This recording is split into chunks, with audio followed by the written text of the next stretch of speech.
Hey everyone, I'm Peter Stories, here to guide you today. If you use this video to drift off to sleep, please tap like, hit subscribe, and drop a comment telling me where you're watching from and what time it is there. Now settle in, get cozy, and let yourself relax.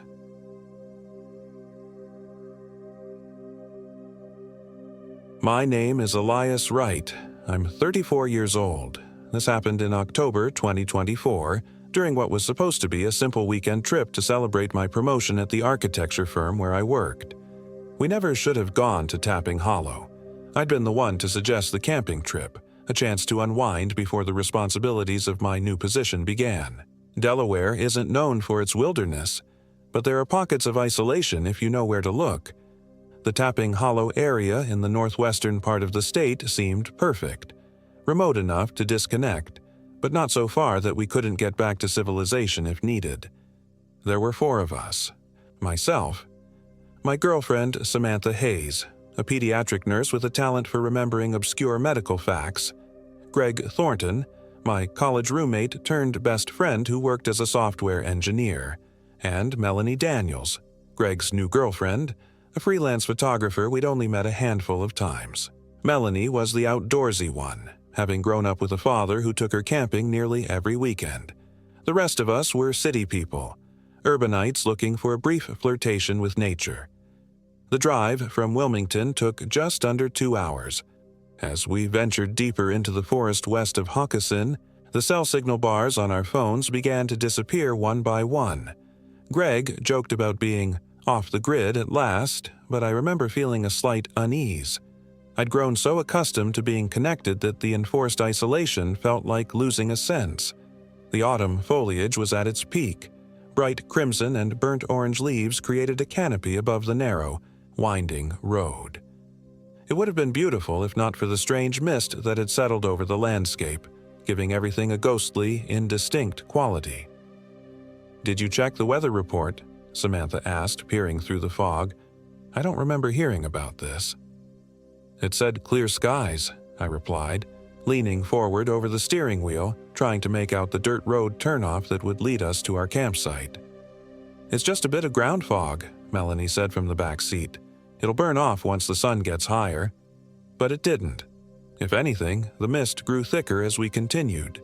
I nearly missed the turnoff. A gap in the trees marked only by a weathered wooden sign that read Tapping Hollow Trail in faded paint. The trail was barely wide enough for my SUV, branches scraping against the windows as we crept along.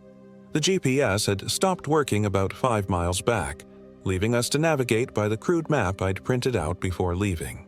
"How much further?" Greg asked after we'd been bumping along the trail for almost 20 minutes. I consulted the map. "Should be just ahead. There's supposed to be a clearing next to Tapping Creek." The clearing, when we finally reached it, was smaller than I'd expected. A horseshoe-shaped space surrounded by dense forest, with a sluggish creek marking its eastern boundary. The mist swirled around us as we stepped out of the vehicle, giving the whole area a dreamlike quality. "This place is interesting," Samantha said, her voice hushed. I knew that tone. She was being polite. In reality, the place was eerie, the silence broken only by the occasional drip of moisture from the trees and the faint gurgle of the creek. "It's perfect," Melanie declared, already unloading her gear. "Untouched. You can feel how old these woods are."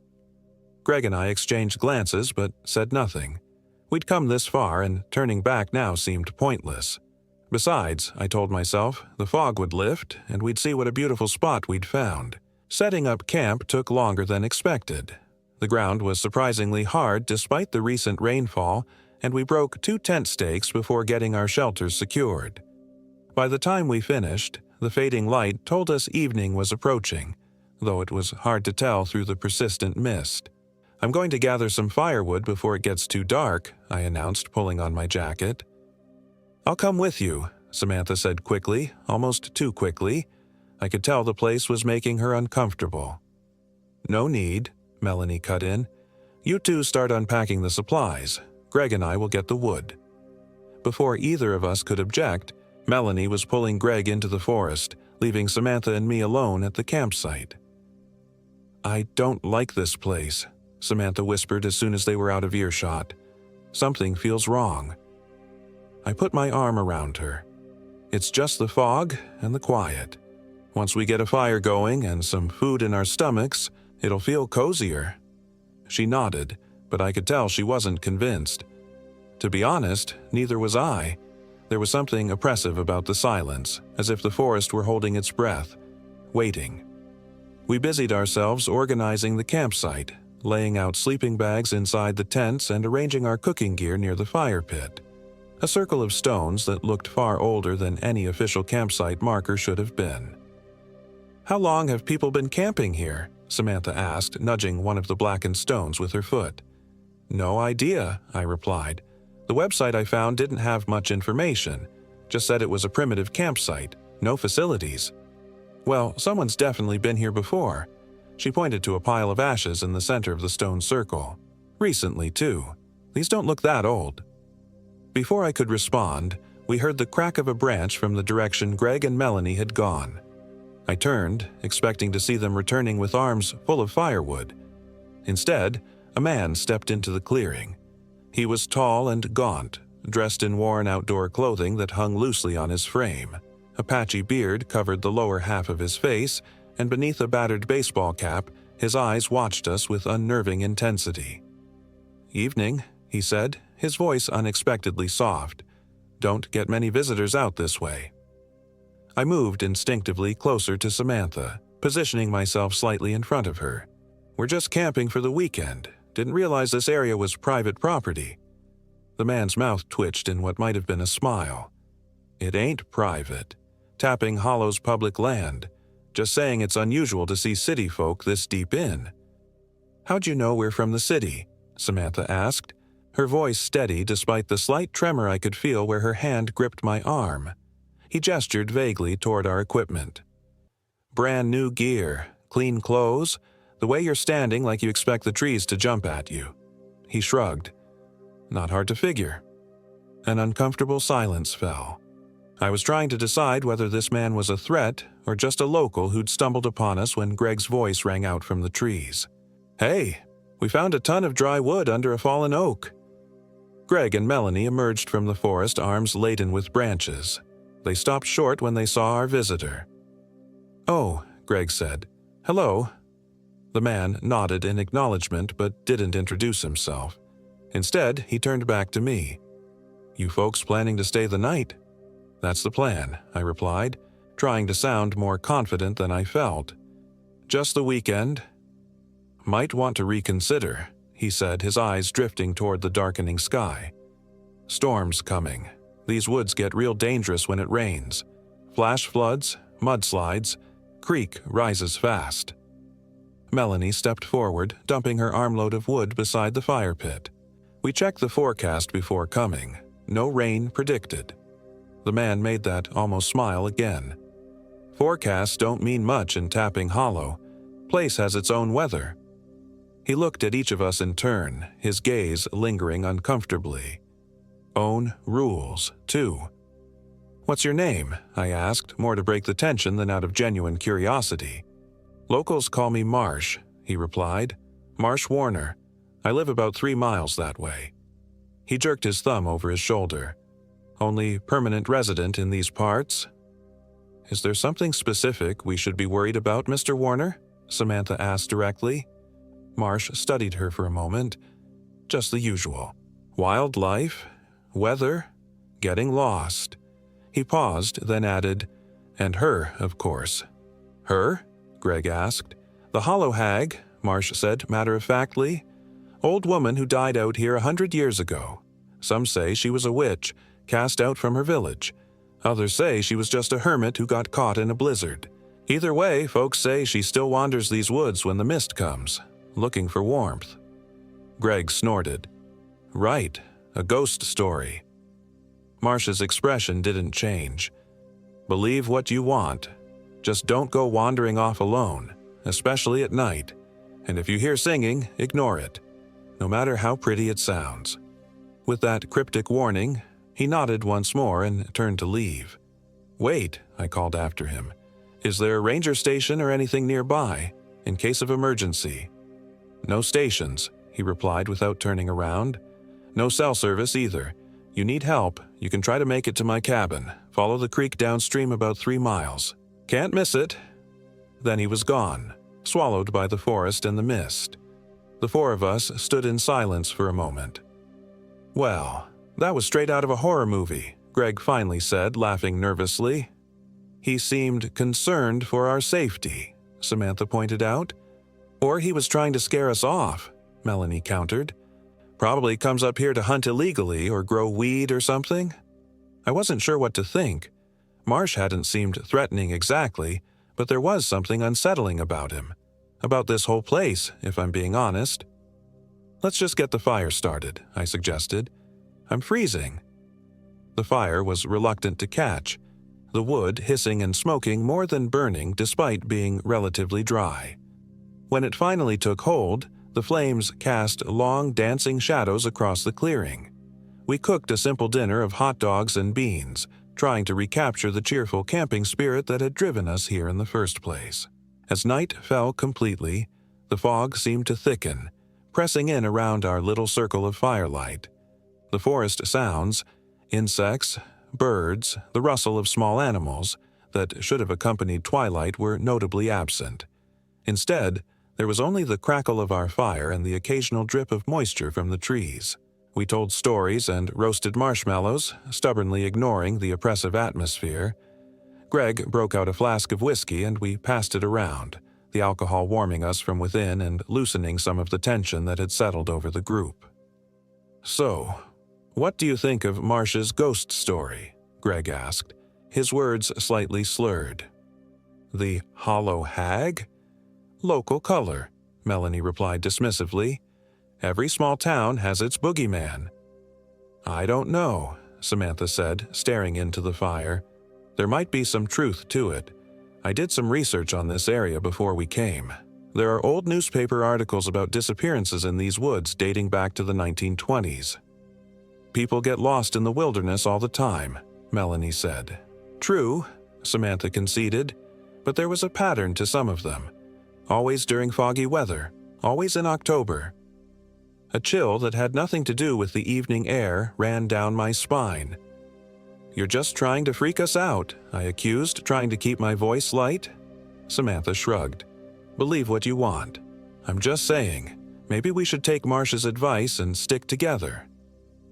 The conversation drifted to lighter topics after that, but I couldn't shake a growing sense of unease. The mist swirled around us, occasionally parting to reveal glimpses of the star-filled sky before closing again like a curtain. It was close to midnight when we finally decided to turn in. The fire had burned down to embers, and despite multiple attempts to revive it, it seemed determined to die. Weird fire, Greg commented as we gave up and began preparing for bed. Never seen one fight so hard not to burn. It's the moisture in the air, Melanie explained. Makes the wood damp even if it feels dry. We extinguished what remained of the fire and retreated to our tents. Samantha and I in one, Greg and Melanie in the other. Inside our tent, Samantha pressed herself against me, her body tense. I really don't like this place, Eli, she whispered. I kissed her forehead. It's just one night. We can leave first thing in the morning if you want. She nodded against my chest, and eventually her breathing deepened as she drifted off to sleep. I lay awake much longer, listening to the sounds of the forest, or rather, the lack of them. The silence was absolute, broken only by the occasional distant gurgle of the creek. I must have fallen asleep eventually, because the next thing I knew, I was waking to Samantha shaking my shoulder urgently. "Eli," she hissed, "listen." I sat up, instantly alert. "What is it?" "Singing," she whispered. "Don't you hear it?" I strained my ears and caught it. A faint, high voice carried on the night air. A woman's voice, singing what sounded like a lullaby, though I couldn't make out the words. "It's probably just someone at another campsite," I said, though even as the words left my mouth I knew they were false. There were no other campsites nearby. "It's coming closer," Samantha said, her fingers digging into my arm. She was right. The singing was growing louder, more distinct. It had a haunting, ethereal quality that made the hair on the back of my neck stand up. "Remember what Marsh said," I whispered. "Ignore it." We huddled together in our sleeping bags, listening as the singing circled our campsite once, twice, a third time. Then, abruptly, it stopped. The silence that followed was somehow worse than the singing. We waited, tense, for something, anything, to happen.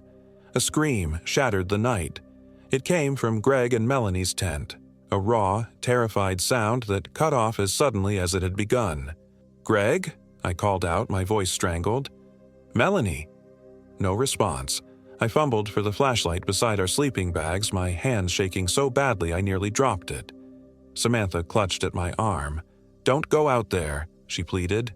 "We have to check on them," I insisted, though every instinct was screaming at me to stay put, to hide, to pretend I hadn't heard anything. Summoning what courage I could, I unzipped our tent and stepped outside, Samantha close behind me. The night was impenetrably dark, the mist having transformed into a dense fog that absorbed the beam of my flashlight. I could barely make out Greg and Melanie's tent just a few yards away. "Greg?" I called again, louder this time. "Melanie, are you okay?" Silence answered me. Samantha and I approached their tent cautiously. The entrance flap was still zipped closed. "Greg?" I called one more time, reaching for the zipper. "It's Eli. We heard a scream." Still nothing. With a deep breath, I unzipped the tent and shone my flashlight inside. Empty. Both sleeping bags were there, one crumpled and tossed aside, the other still neatly laid out. Greg and Melanie were gone. "Oh my God," Samantha breathed behind me. "Where are they?" I swept the flashlight around the campsite, the beam cutting through the fog in useless, truncated arcs. "Greg!" I shouted. "Melanie!" The forest swallowed my cries, giving nothing back. "Maybe they went to the bathroom?" Samantha suggested, her voice high with anxiety. "Together? Without a flashlight?" I shook my head. Something's wrong. Just then, we heard rustling from the direction of the creek. I swung my flashlight toward the sound, catching a glimpse of movement, a figure stumbling through the underbrush. "Greg!" I called, hope and fear warring in my chest. "Is that you?" The figure emerged from the fog, and relief flooded through me. It was Melanie, her blonde hair unmistakable even in the dim light. But as she drew closer, that relief curdled into dread. She was moving strangely, her gait uneven and jerky. Her head hung at an odd angle, and her arms swung lifelessly at her sides. "Melanie?" Samantha took a step forward. "Are you okay? Where's Greg?" Melanie stopped at the edge of our campsite, just beyond the circle of stones. She stood motionless, her face hidden in shadow. "Melanie?" I repeated, raising the flashlight to illuminate her. When the beam hit her face, Samantha screamed. Melanie's eyes were wide open but vacant, glassy orbs staring at nothing. Her mouth hung open in a silent scream, a thin trickle of dark liquid running from the corner of her lips down her chin. But worst of all was her neck, which bent at an impossible angle, as if every vertebra had been dislocated. "Oh, Jesus," I breathed, stumbling backward. "Melanie, what happened? Where's Greg?" Her head rotated slowly toward us, the movement all wrong. Not a natural turn, but a grinding, mechanical pivot that made my stomach heave. "Warm," she said, her voice a rasping whisper, nothing like her usual tone. "So warm." "We need to get out of here," Samantha hissed, tugging at my arm. "Now." I couldn't argue. Whatever was standing before us wasn't Melanie anymore. Or, if it was, something was terribly, fundamentally wrong with her. We backed toward our tent, never taking our eyes off Melanie's twisted form. She watched us with those dead eyes, making no move to follow. "We need to grab our stuff," I whispered to Samantha. "Then we run for the car." She nodded, her face pale in the flashlight's glow. We reached our tent and I thrust the flashlight at Samantha. "Hold this, I'll grab our bags." I ducked inside, my hands shaking as I stuffed our essential belongings into a backpack. When I emerged less than a minute later, Samantha was gone. The flashlight lay on the ground where she had stood, its beam pointing toward the trees. Of Samantha, there was no sign, and Melanie was gone too. "Samantha!" I called, panic rising in my throat. "Samantha, where are you?" Only the fog answered, swirling mockingly around the abandoned flashlight. I snatched it up, sweeping the beam frantically around the campsite. "Samantha, Melanie, Greg." Nothing, just mist and shadows and the whispering trees. I was alone. Blind terror gripped me. I wanted to run, to jump in the car and flee, but I couldn't leave without Samantha, without even knowing what had happened to her. "Think, Eli," I muttered to myself, trying to calm my racing heart. "Think. Marsh. He had said his cabin was 3 miles downstream. If anyone could help, it would be him." I grabbed the backpack, stuffing the flashlight into a side pocket so its beam would light my way while leaving my hands free. Then, steeling myself, I headed toward the creek. The forest seemed to close in around me as I left the campsite behind. The fog was so thick I could barely see 3 feet in front of me, and more than once I lost sight of the creek and had to backtrack. The ground was treacherous, riddled with roots and hidden depressions that threatened to twist an ankle or worse. And all the while, I couldn't shake the feeling that I was being watched, that something was following me, pacing me just beyond the reach of my light. I tried calling for Samantha, for Greg, for Melanie, but soon gave up. My voice seemed to attract the fog, making it thicken around me until I could barely breathe. I don't know how long I walked. Time had become meaningless in that endless, misty maze. My legs ached and a stitch burned in my side, but I pressed on, following the creek as it wound its way through the forest. When I finally saw lights ahead, I almost wept with relief. A small cabin, just as Marsh had described, perched on a slight rise above the creek. Warm yellow light spilled from its windows, cutting through the fog like a beacon. I staggered toward it, my last reserves of strength fading. "Marsh!" I called hoarsely. "Marsh! It's Elias from the campsite. I need help." The cabin door opened and a figure stepped out onto the porch. It was Marsh, a shotgun cradled in his arms. "Who's there?" he called, raising the gun cautiously. "It's Elias," I repeated, stumbling into the clearing around his cabin. "From the campsite. My friends. Something's happened to them." Marsh lowered the gun slightly but didn't set it aside. "Come on in," he said after a moment's hesitation. "You look half dead." The interior of the cabin was sparse but clean, warmed by a crackling fire in a stone hearth. Marsh motioned me to a chair at a small table, then poured a measure of amber liquid into a glass and set it before me. "Drink," he instructed, "then tell me what happened." The whiskey burned going down, but it steadied me. In halting sentences, I described finding Melanie, her broken appearance, the strange voice, and then the disappearance of Samantha. Marsh listened without interruption, his weathered face giving nothing away. When I finished, he stood and moved to a cabinet from which he withdrew a leather-bound book. "I warned you," he said as he returned to the table. "Told you not to listen if you heard singing." "What is happening?" I demanded, my voice cracking. "What is this place? And what happened to my friends?" Marsh opened the book, revealing pages covered in faded, handwritten text. "Tapping Hollow has a history," he began, flipping through the pages. "Most locals know to stay away, especially this time of year."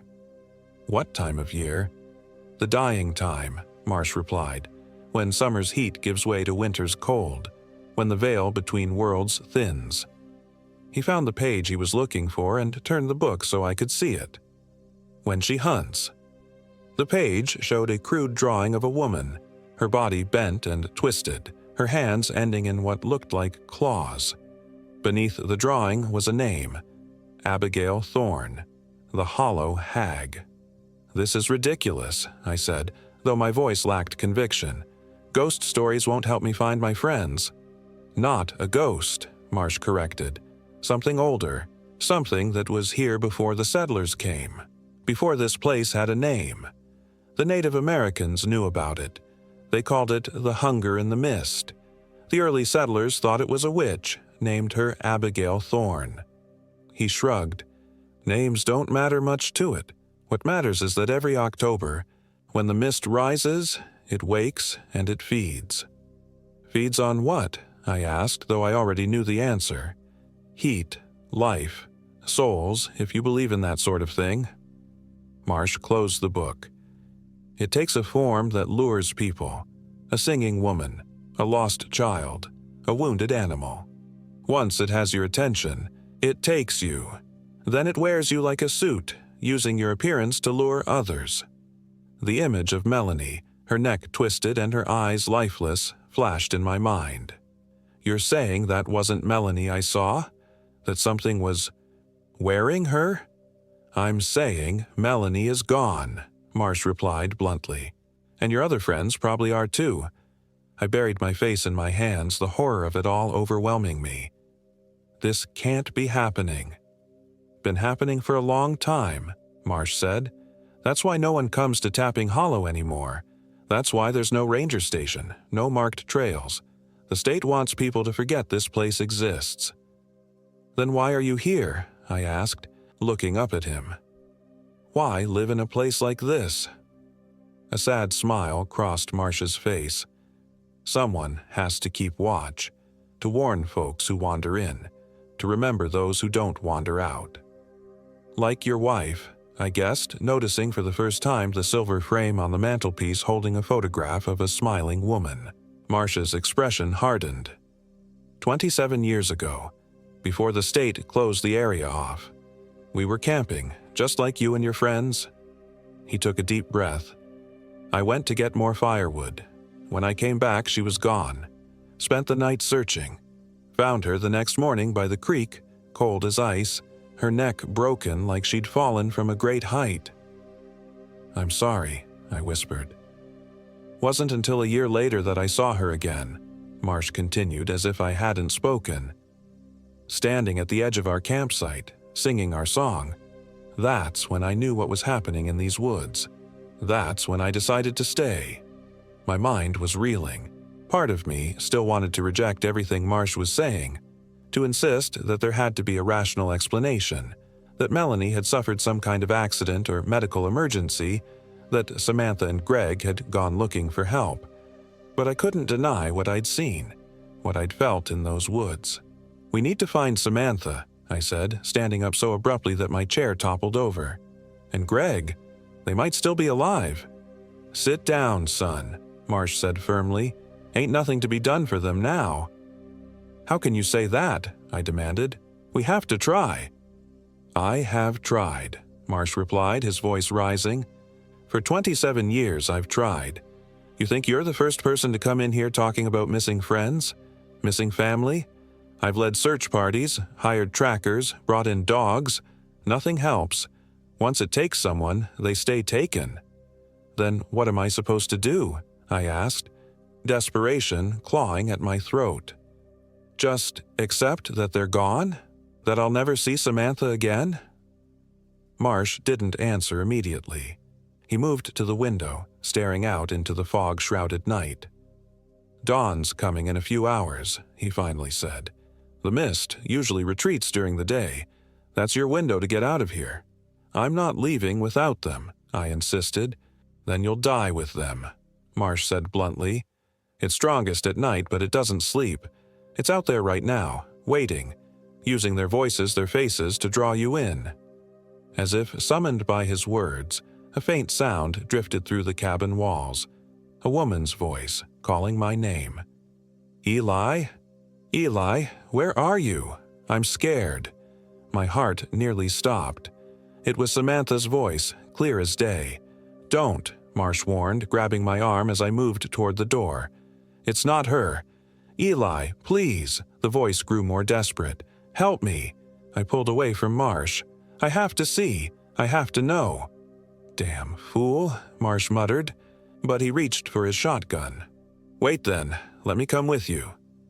Together, we stepped out onto the porch. The fog had, if anything, grown thicker, billowing around the cabin like a living thing. In the distance, toward the creek, a figure was visible, a woman's silhouette indistinct in the mist. "Eli, thank God," the figure called, Samantha's voice perfectly mimicked. "I've been looking everywhere for you." Beside me, Marsh raised his shotgun. "That's close enough," he called out. "Show yourself proper." The figure stopped, hovering at the edge of the light spilling from the cabin windows. For a moment it seemed to flicker, its outline blurring and reforming. "Eli." The voice was uncertain now. "What's wrong? It's me, Samantha." "Come into the light," I called, my voice steadier than I felt. "I'm scared," the voice replied. "That man has a gun." "It's okay," I said, taking a step forward. "I won't let him hurt you." "Eli, don't," Marsh hissed, but I ignored him, moving down the porch steps toward the figure in the fog. "Samantha," I called, hope warring with dread in my chest. "Is it really you?" The figure wavered, then slowly moved forward into the pool of light. I almost collapsed with relief. It was Samantha, apparently unharmed, her face pale but her eyes clear and focusing on me. "Eli," she said, reaching out to me. "I got so lost. After you went into the tent, something grabbed me. I fought it off, but then I couldn't find the campsite again. I've been wandering for hours." I took another step toward her, but Marsh's harsh voice stopped me. "Ask her something only she would know, something personal." I hesitated, then nodded. "Samantha, where did we meet?" She smiled, a familiar warm expression that made my heart ache. "At Greg's birthday party. You spilled red wine on my white dress and spent the whole night apologizing." It was the right answer. I felt a wave of relief wash over me. "One more," Marsh insisted, the shotgun still aimed steadily at Samantha. "Something more recent." "What's going on?" Samantha asked, her smile faltering. "Eli, you're scaring me." "It's okay," I assured her, then thought for a moment. "What did you whisper to me last night before we fell asleep?" Samantha's expression froze, her smile becoming fixed and unnatural. For a long, terrible moment, she didn't speak. "Let me try one," Marsh said into the silence. "Where's the other fella? Greg and the other woman?" "I don't know," Samantha replied, her voice suddenly flat. "I haven't seen them." "That's a lie," Marsh said quietly. "Eli here already told me you all went missing at the same time." Samantha's face contorted, flickering like a bad television signal. "Eli never told you that," she hissed, her voice no longer Samantha's but something ancient and cold. "Eli never told you anything." For a heartbeat, I didn't understand. Then the realization hit me like a physical blow. Marsh hadn't been talking to me at all. He'd been playing a part, testing something he already suspected. I wasn't talking to Marsh. I'd never reached the cabin. Slowly, I turned to look at the man beside me. He smiled, the same almost smile I'd seen earlier, but now it stretched too wide, revealing teeth that gleamed too sharply in the dim light. "Clever," the thing wearing Marsh's face said, "but not clever enough." Marsh's form rippled, elongating, his limbs extending to impossible lengths, his face melting into a featureless oval with only a slash of a mouth. I screamed, stumbling backward only to collide with Samantha, or what had been pretending to be Samantha. Cold, inhuman hands gripped my shoulders. "So warm," the creature whispered in my ear, its voice a chorus of stolen sounds, Samantha's gentle tones, Greg's baritone, Melanie's laugh, all twisted together into something obscene, so full of life. I fought then, with a desperate strength born of terror. I drove my elbow backward into the thing's midsection, feeling a soft, yielding resistance nothing like human flesh. Its grip loosened for a moment, and I broke free, running blindly into the fog. Behind me, I heard laughter. Not one voice, but many, echoing through the trees. The mist swirled around me, sometimes taking half-formed shapes, a reaching hand here, a distorted face there. I ran until my lungs burned and my legs threatened to give out beneath me. I don't know how I found my way back to the campsite. Blind luck, perhaps, or some remnant of my sense of direction. Or maybe the thing was hurting me, steering me where it wanted me to go. The tents were as we'd left them, our camping gear scattered about. The SUV sat where we'd parked it, a solid, reassuring presence in the surreal landscape. I fumbled in my pocket for the keys, praying they were still there. My fingers closed around the familiar metal shape, and I nearly sobbed with relief. The engine started on the first try, the headlights cutting twin paths through the fog.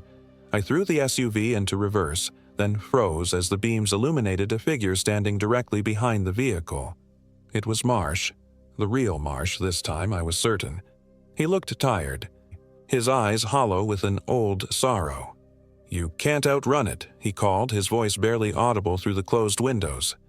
"Not in these woods." I rolled down the window a crack.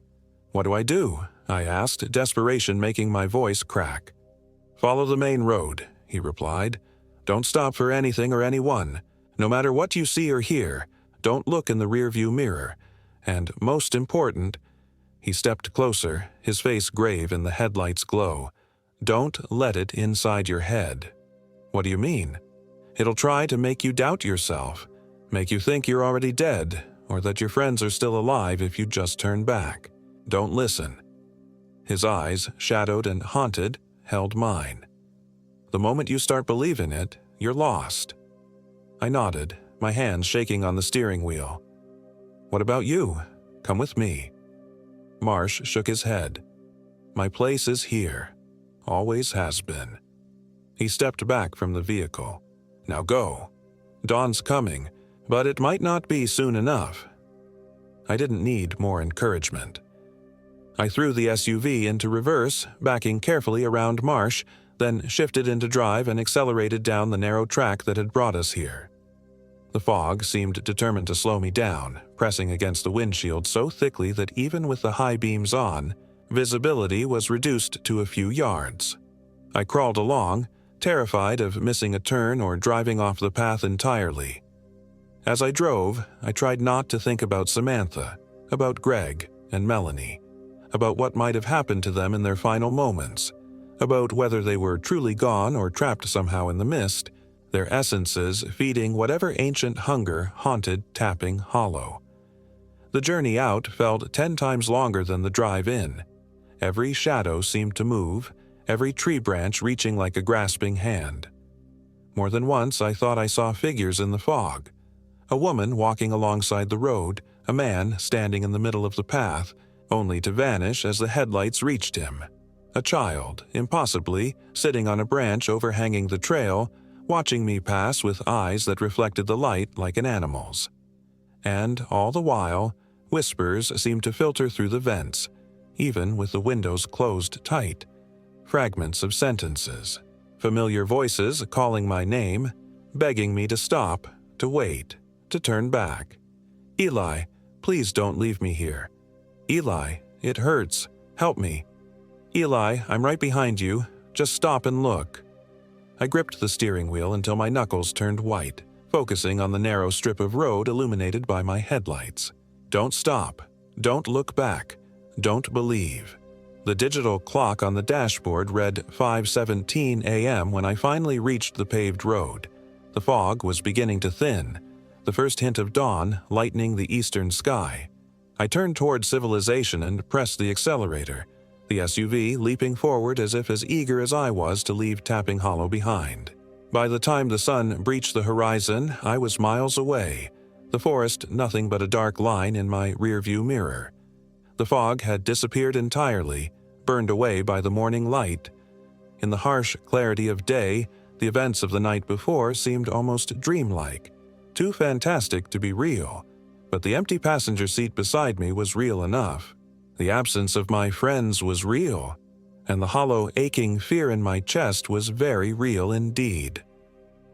I drove straight to the nearest police station, a small brick building in the town of Greenville. The desk sergeant listened to my story with increasing skepticism as I described the disappearance of my friends, the fog, the doppelgangers. I left out the supernatural elements, the singing, the way Melanie's neck had bent. Something told me that would only ensure I was dismissed entirely. "Let me get this straight," the sergeant said when I finished. "You and your friends went camping in Tapping Hollow, which isn't even an official campground. By the way, during the night they wandered off one by one and didn't come back. So you drove into town without them." "I looked for them," I insisted. "I called for them. Something happened to them out there." The sergeant's expression was a mixture of suspicion and pity. "We'll send a couple of officers out to check the area. In the meantime, I'm going to need the contact information for your friends' families." What followed was a nightmare of questions, paperwork, and thinly veiled accusations. Why had I left the campsite? Why hadn't I waited until morning to look for help? Was there any history of conflict between me and the missing persons? When they asked me to come back to the station for a formal interview the next day, I knew how it looked. The boyfriend who returns alone from a remote camping trip, spinning tales of mysterious disappearances. I was the prime suspect in whatever had happened to Samantha, Greg, and Melanie. The search lasted 3 days. They found our campsite, the tents still pitched, our belongings untouched apart from what I'd taken with me. Of my friends, there was no sign. No bodies, no blood, no evidence of a struggle. Just an eerie emptiness where 3 lives should have been. The fog didn't return during those 3 days. The forest was just a forest, old and dense but ordinary. Even Marsh Warner proved to be exactly what he claimed, a reclusive local who lived in a small cabin by the creek. He confirmed meeting us, warning us about the weather, but claimed he hadn't seen me or anyone else after that initial encounter. "Place gets tricky in the fog," was all he would say when pressed. "Easy to get turned around. Easy to see things that ain't there." By the end of the week, the official theory was that my friends had wandered off in the fog, become disoriented, and fallen into the creek or ravines. The search was scaled back, then officially suspended until new evidence emerged. I wasn't charged with anything. There simply wasn't enough evidence to suggest foul play on my part. But the suspicion lingered, in the eyes of the police, in the barely concealed hostility of my friends' families, in the whispers that followed me when I returned to work. I moved away from Delaware a month later, unable to bear the weight of those stares, those whispers. I told myself it was to make a fresh start, but the truth is, I was running. Not from the suspicions of others, but from the fog that I saw in every morning mist, the voices I heard in every gust of wind, the faces I glimpsed in every shadow. It's been a year now. I live in Arizona, where fog is rare and the dry heat seems to burn away the memories, at least during daylight hours. I've started over, with a new job, a new apartment, even a new name. I tell people I'm from New York if they ask. But October has come around again, and with it, the dreams. Dreams of fog and forest and singing in the darkness. Dreams where I'm running, endlessly running, while familiar voices call my name from just beyond my sight. Sometimes in these dreams, I see them. Samantha, Greg, Melanie. They stand at the foot of my bed or in the corner of my room, their necks bent at impossible angles, their eyes empty and cold.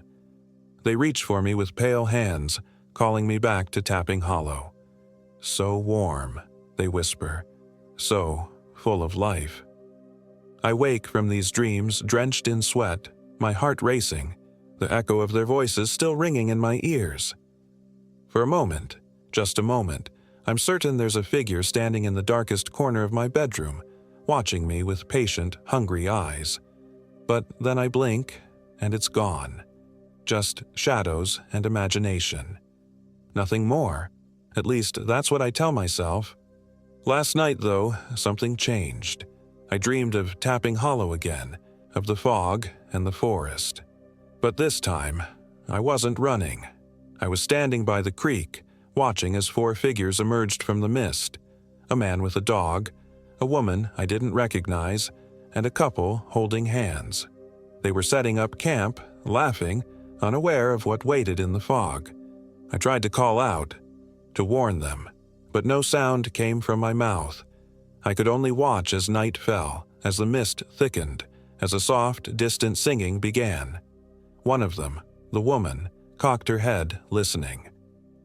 "Do you hear that?" she asked the others. I jerked awake, the dream still vivid in my mind. For a long moment I lay still, my heart pounding, trying to convince myself it was just a nightmare.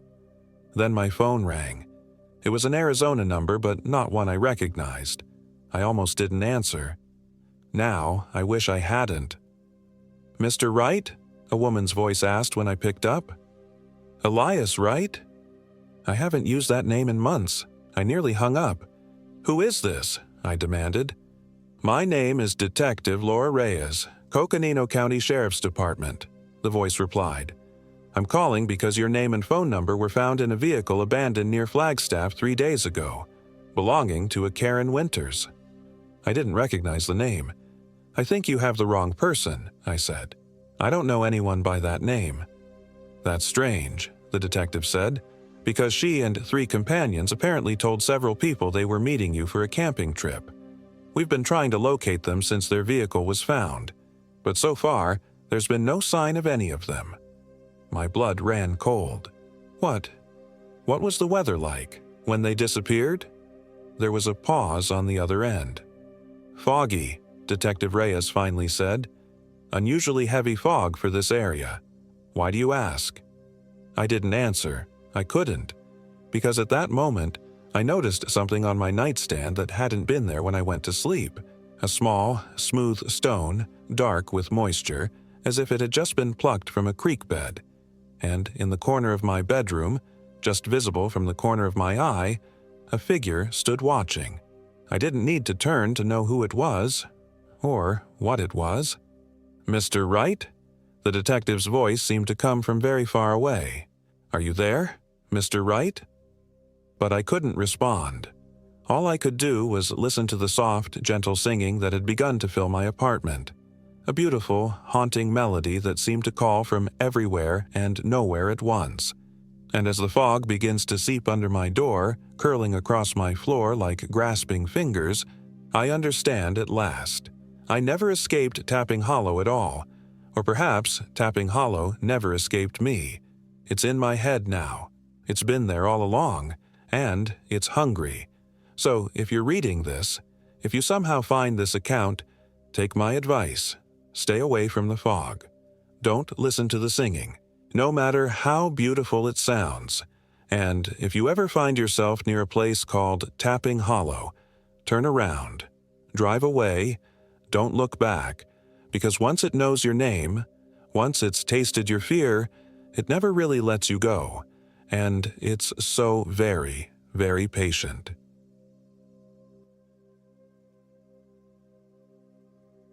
My name is Daniel Mercer. I'm 34 years old. This happened in October 2024, just before everything in my life changed forever. The late afternoon sun filtered through the autumn foliage as I guided my SUV along the winding road leading deeper into Tuckahoe State Park.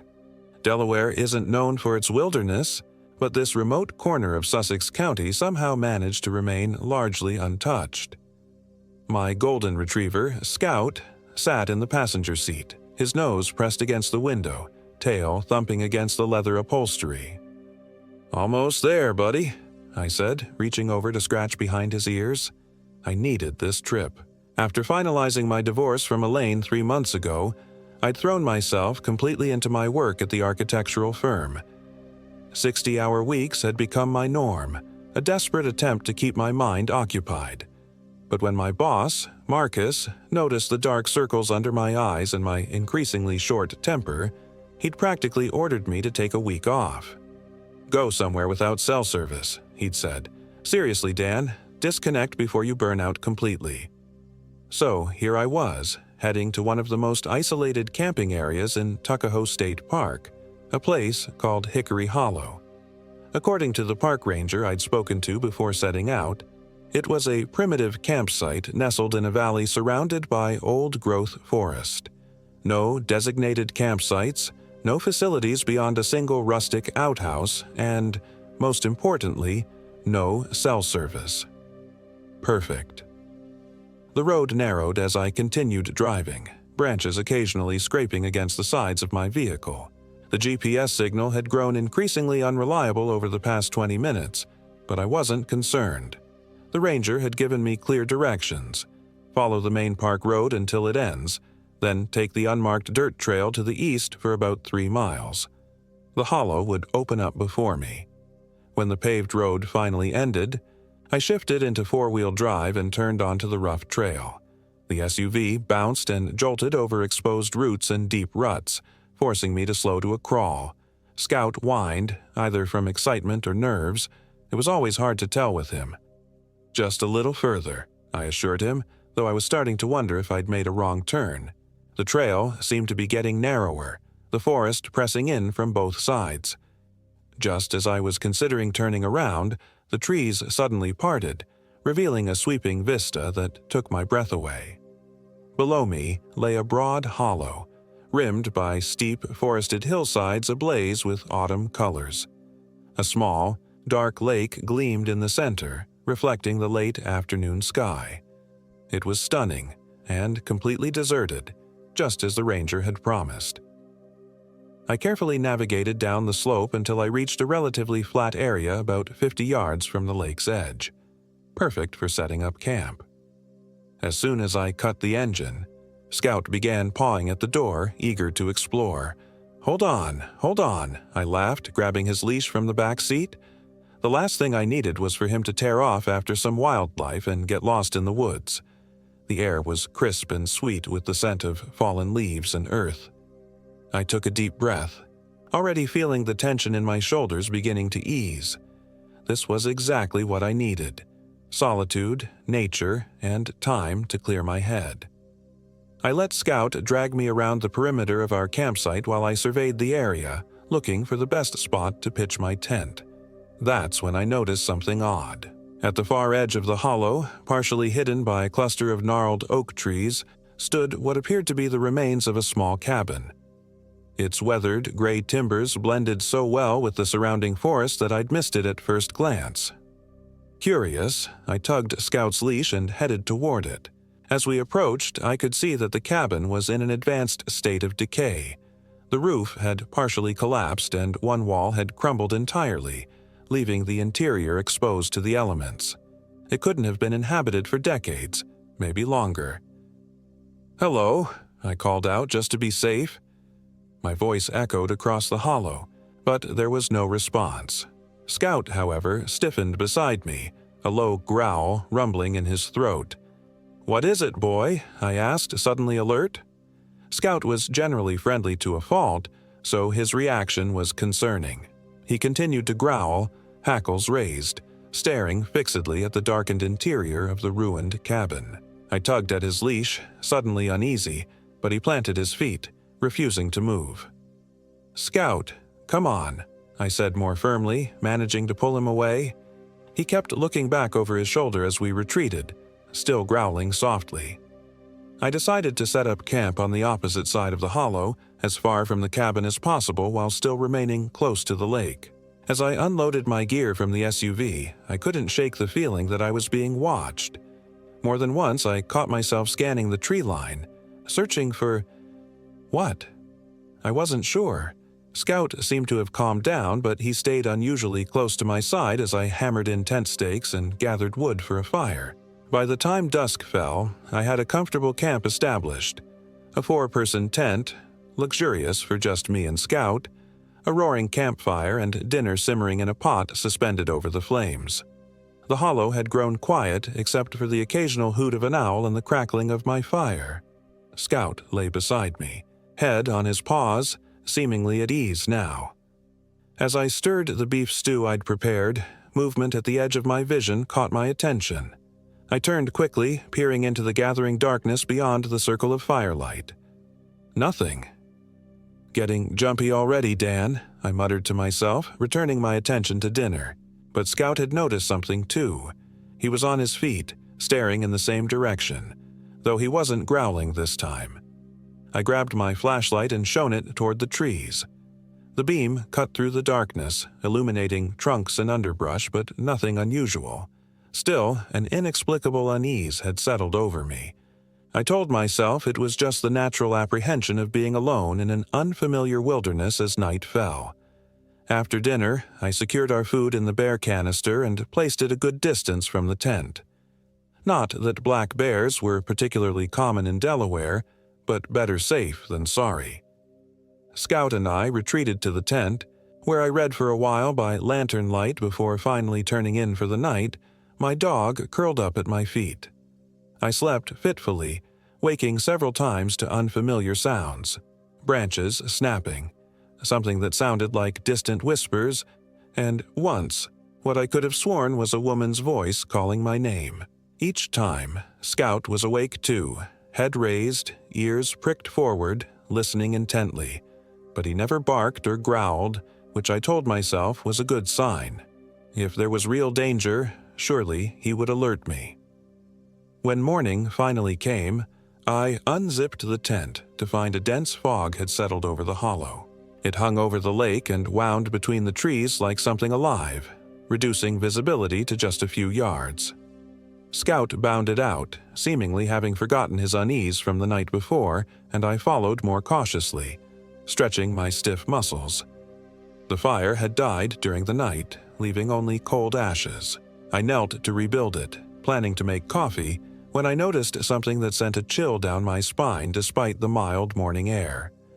Footprints. In the soft earth around our campsite, a trail of footprints formed a circle around my tent. Small, barefoot prints that looked as if they belonged to a child. They hadn't been there the evening before. I was certain of it. "Hello?" I called out, rising to my feet. "Is someone there?" My voice sounded flat in the fog, going nowhere. Scout had trotted off toward the lake, unconcerned. "Scout, come back here," I called sharply. The last thing I wanted was for him to run off in this fog. To my relief, he immediately turned and loped back to me. I decided to forego the fire for now. Instead, I grabbed a protein bar from my pack and quickly ate it while studying the footprints more carefully. They were small, as I'd first observed, a child's, or perhaps a very petite woman's. But there was something odd about them. The stride was too long for such small feet, and they seemed unusually deep in places, as if whoever had made them was carrying something heavy. The more I studied them, the more unsettled I became. Who would be out here? And why would they be circling my tent in the middle of the night, barefoot? I considered packing up and leaving. Something didn't feel right. But I'd just arrived, and part of me felt foolish for being spooked by what was probably just another camper playing a prank. Besides, the fog was so dense that driving out on that treacherous trail would be risky. Instead, I decided to explore a bit, staying close to camp and keeping Scout on his leash. Perhaps I'd find evidence of other campers nearby that would explain the footprints. We set off toward the lake first. The water was still and dark, reflecting nothing through the thick fog that hovered above its surface. Scout showed no interest in it, which was unusual. He typically loved water. Instead, he kept pulling me toward the eastern edge of the hollow. "What is it, buddy?" I asked, allowing him to lead the way. The fog thinned slightly as we moved away from the lake, making it easier to see where we were going. After about 10 minutes of walking, Scout stopped abruptly, nose to the ground, tail rigid. We had come upon a small clearing within the surrounding forest. In the center stood a circle of stones, each about the size of a loaf of bread, arranged with obvious deliberation. The ground within the circle was bare earth, while outside it, fallen leaves carpeted the forest floor. It looked as if the leaves had been carefully swept away to create this strange, barren circle. "Okay, that's weird," I muttered, approaching cautiously. Scout whined and pulled back on his leash, clearly wanting nothing to do with the stone circle. As I drew closer, I could see that symbols had been carved into each stone. Crude, angular marks that reminded me of runes, though I didn't recognize them as belonging to any alphabet I knew. In the center of the circle, something was half buried in the dirt. I knelt down to examine it, careful not to step inside the circle itself. It appeared to be a small cloth doll, crudely made but with unmistakably human features sewn onto its face. It had been staked to the ground with what looked like a hand-forged iron nail driven through its chest. Bits of hair, real human hair, I realized with revulsion, had been sewn onto its head. I straightened quickly, suddenly certain I didn't want to be anywhere near this place. Something about that doll filled me with a deep, instinctive dread. "Let's go, Scout," I said, my voice sounding strained even to my own ears. He needed no encouragement, practically dragging me back in the direction of our camp. As we hurried away, I glanced back over my shoulder. Through a gap in the fog, I thought I saw a figure standing at the edge of the clearing. Small and slight, possibly a child. But in the swirling mist, I couldn't be sure. When I stopped to look more carefully, there was nothing there. Back at camp, I tried to shake off my unease by focusing on practical tasks. I finally built that fire, made coffee, and reorganized my supplies. But my mind kept returning to the stone circle and that terrible doll, and the footprints around my tent, and the possible figure in the fog. What the hell had I stumbled into? I considered my options. I could pack up and leave, the rational choice, surely. But the fog showed no signs of lifting, and navigating that rough trail in these conditions would be dangerous. I could wait it out, hope for better weather tomorrow. Or I could try to find some answers. Curiosity, and perhaps a stubborn refusal to be driven away by what might be nothing more than an elaborate prank, won out. I decided to investigate the ruined cabin we'd seen yesterday. Maybe it would provide some clues about the history of this place. With Scout still leashed securely beside me, I made my way across the hollow. The fog had begun to thin slightly, allowing me to locate the old cabin without much difficulty. In the gray daylight, it looked even more dilapidated than it had the previous evening. Moss and lichen covered much of the remaining wood, and saplings had taken root inside where the roof had collapsed. Scout was reluctant to approach, pulling back on his leash and whining softly. I hesitated, remembering his reaction yesterday, but my curiosity overrode my caution. Tying his leash to a nearby tree with enough slack for him to move around comfortably, I approached the cabin alone. "I'll just be a minute, buddy," I assured him, though his anxious eyes did nothing to bolster my confidence. The cabin's door hung from a single rusted hinge, swinging slightly in the faint breeze. I pushed it open further and stepped inside, my boots crunching on debris. The interior was a single room, perhaps 15 by 20 feet. What remained of the furniture was in ruins. A broken table, the rusted frame of what might have been a bed, shelves hanging askew from one wall. But it was what adorned those walls that made my blood run cold. Every available surface was covered with the same strange symbols I'd seen on the stones in the clearing. They'd been carved directly into the wood, hundreds of them, arranged in patterns that seemed to flow and swirl across the walls. And interspersed among them were dozens of crude, childlike drawings depicting disturbing scenes. Stick figures in apparent agony, trees with faces, and something tall and emaciated standing among them with elongated limbs and no features save for a gaping mouth. In one corner stood a small, crude altar made from stacked stones. Atop it sat several more dolls like the one I'd found in the circle, though these weren't staked down. They had been arranged in a semicircle facing a black stone about the size of my fist, polished to a high shine that seemed impossible for something so old. I approached the altar cautiously, drawn by a morbid fascination. The dolls were identical to the one in the clearing, same craftsmanship, same real human hair. But these had additional details, tiny scraps of fabric sewn to them, like miniature clothes, and small objects tied to them with thread. A button, a coin, what looked like a tiny bird bone. As I leaned in to examine them more closely, a sound outside made me straighten suddenly. Scout was barking, sharp, alarmed barks that I knew meant he'd seen something threatening. I rushed outside to find him straining at his leash, barking frantically toward the forest beyond the cabin. Following his gaze, I caught a glimpse of movement among the trees. something pale flitting between trunks about 50 yards away. "Hey!" I shouted. "Who's there?" The movement stopped. For a moment, nothing happened. Then, slowly, a figure emerged partially from behind a large oak tree. It was small, a child. I thought at first, though something about the proportions seemed wrong. I couldn't make out any features through the lingering wisps of fog, just a pale shape watching me from the shadows. Scout's barking had turned to growling, deep and threatening. I unhooked his leash, thinking he might chase off what I still assumed must be kids playing an elaborate and disturbing prank. But Scout didn't charge as I expected. Instead, he backed up until he was pressed against my legs, still growling but clearly afraid. The figure by the tree tilted its head at an unnatural angle, then abruptly disappeared back into the forest.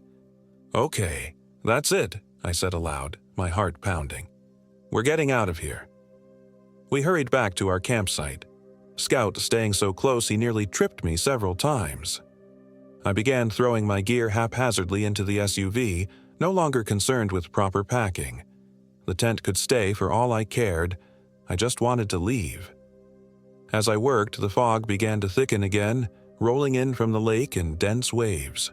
By the time I had most of my essentials packed, visibility had dropped to less than 10 feet.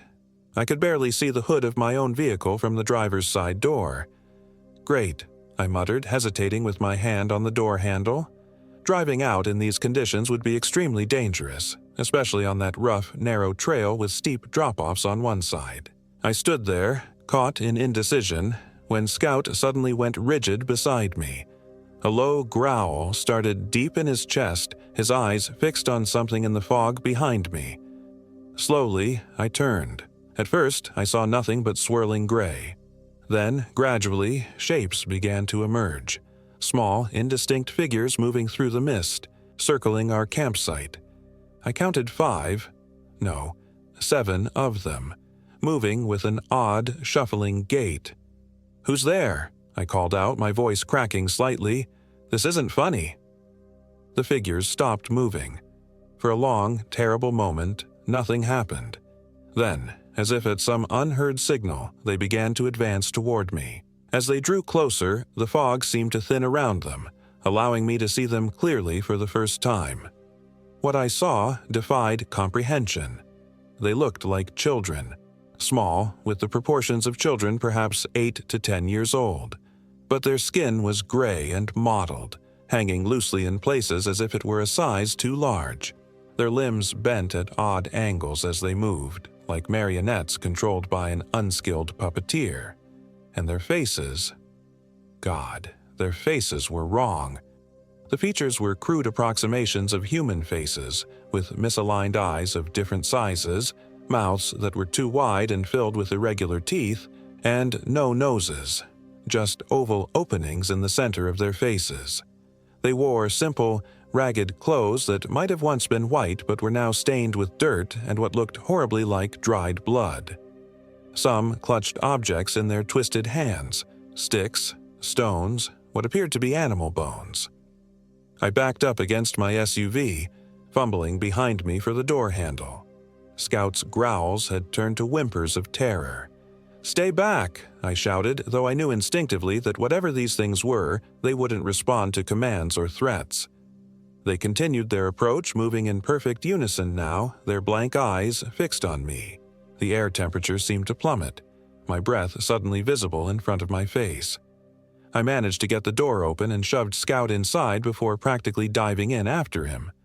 My hands shook so badly I could barely get the key into the ignition, but finally the engine roared to life. I threw the SUV into reverse, intending to turn around and flee back up the trail we'd come in on. That's when I saw her. Standing directly behind my vehicle, blocking my escape, was a woman. Unlike the child things, she appeared entirely human at first glance. Tall and thin, with long gray hair that hung in tangled masses around her gaunt face. She wore a dark dress that reached her ankles, tattered and stained at the hem. But as I stared at her through my rearview mirror, she smiled, revealing teeth filed to sharp points. Her eyes, when they met mine in the reflection, were solid black, without whites or pupils. "Daniel Mercer," she said, her voice carrying clearly through the closed windows of my vehicle. It was the same voice I'd heard in the night calling my name. "You've come at last." Terror, unlike anything I'd ever experienced, gripped me. How did she know my name? I threw the SUV into drive instead, prepared to go forward around the lake and find another way out of this nightmare hollow. The child things had spread out to surround my vehicle. As I accelerated forward, they didn't scramble to get out of the way as actual children would. Instead, they reached out with their misshapen hands, slapping them against the windows and hood. The sound was like hail on a tin roof, a sharp pattering that raised the hair on the back of my neck. I drove straight through them, feeling sickening thumps as the vehicle made contact with their bodies. In my rearview mirror, I saw something impossible. The ones I'd hit were picking themselves up, their limbs twisting back into place with audible cracks that somehow carried over the sound of my engine. The woman still stood where I'd left her, watching me go with that terrible smile. She raised one hand as if in farewell, and the fog around me suddenly thickened to an impenetrable wall. I couldn't see more than a foot beyond my headlights. Panic threatened to overwhelm me, but I forced myself to focus. I needed to find the trail out of here. Creeping forward at a snail's pace, I tried to orient myself. The lake should be on my right, which meant I needed to curve around to the left to find the ascending trail that would lead back to the main park road. After what felt like hours but was probably only minutes, I located what I thought was the trail.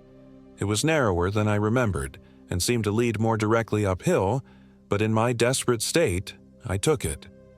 The SUV strained as we climbed, the trail growing steeper and rougher. Scout whined continuously from the passenger seat, his eyes wide with fear. I reached over to reassure him with one hand, keeping the other white-knuckled on the steering wheel. "It's okay, buddy," I said, not believing it myself. "We're getting out of here." The trail took a sharp turn, and suddenly the fog cleared, as if we'd broken through some barrier. I found myself in a small clearing I didn't recognize, surrounded by dense forest. The trail appeared to end here. No, I muttered, stopping the vehicle and peering through the windshield. This wasn't right. I'd taken a wrong turn somewhere. I was considering my options when Scout suddenly began barking frantically, jumping up to look out the rear window. I twisted in my seat to see what had alarmed him. Standing at the edge of the clearing where we had just emerged from the fog was the woman. Somehow she had followed us, despite my driving and her being on foot. It should have been impossible. Beside her stood a man I hadn't seen before. He was tall, unnaturally so, at least 7 feet, and impossibly thin, his limbs like stretched taffy. He wore tattered overalls with no shirt underneath, revealing a chest so emaciated that each rib stood out in sharp relief. But it was his face that caused me to cry out in horror. He had no face at all, just a smooth, pale skin where features should have been.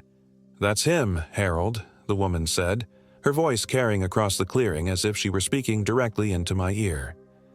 "The one I told you about. He has what we need." The faceless man, Harold, tilted his head, a gesture somehow expressing curiosity despite his lack of features. Then he began to move toward my vehicle with a jerky, uneven gait, covering ground with frightening speed. I threw the SUV into reverse, not caring that I had nowhere to go. I'd force my way back down the trail if I had to, but as I backed up, the rear wheels suddenly lost purchase, spinning in what felt like mud or soft earth. We weren't moving. Harold reached the front of my vehicle and placed one enormous hand on the hood. The metal beneath his palm began to discolor, rust spreading outward like a blooming flower. The engine sputtered and died. "Oh, God," I whispered, frantically pressing the ignition button. Nothing happened. Scout was going berserk now, alternating between barking furiously and making high-pitched sounds of distress I'd never heard from him before. Harold circled to my door and bent down to peer through the window, or would have if he'd had eyes. I locked the doors, for all the good it would do. He straightened and placed his hand on the window. The glass immediately frosted over. ice crystals forming in intricate patterns. "Please," I said, though I knew he couldn't hear me through the window. "Please, just let us go." The woman had approached now and stood behind Harold. She placed a hand on his arm and he obediently stepped aside. "Come out, Daniel," she said, her voice somehow penetrating the closed vehicle. "Harold gets impatient, and you wouldn't like him when he's upset." "What do you want?" I shouted through the glass.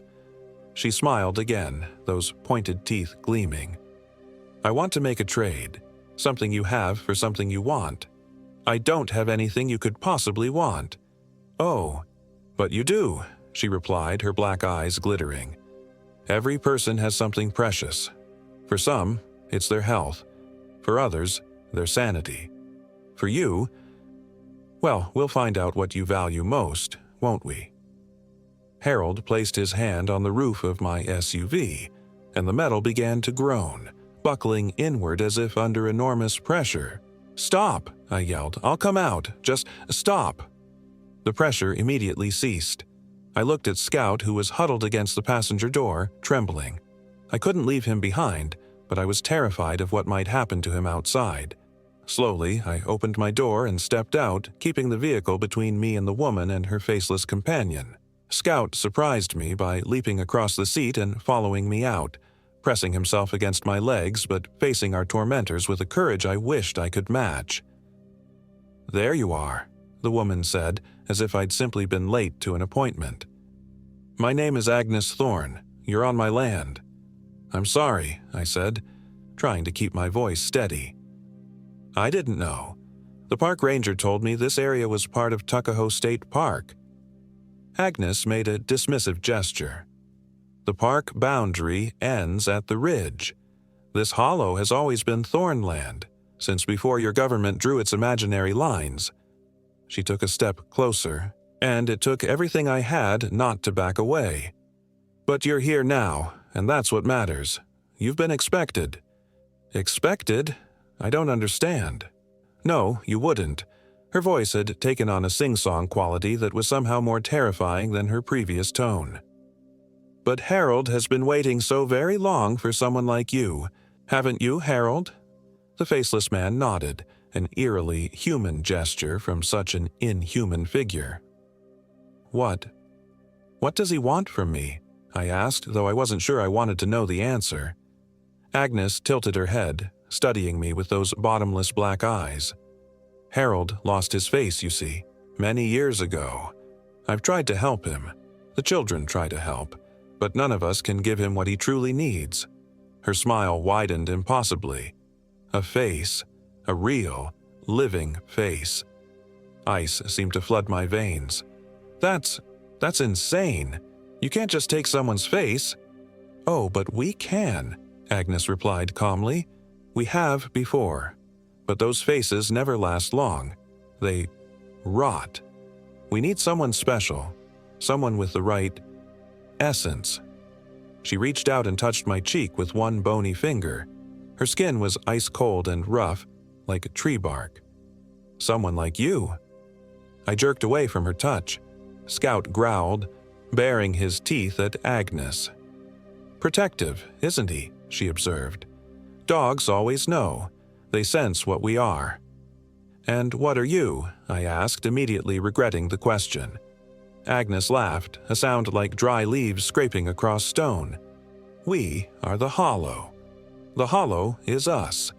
We've been here since before your kind built cities and forgot the old ways." She gestured toward the surrounding forest. "These woods remember. The earth remembers."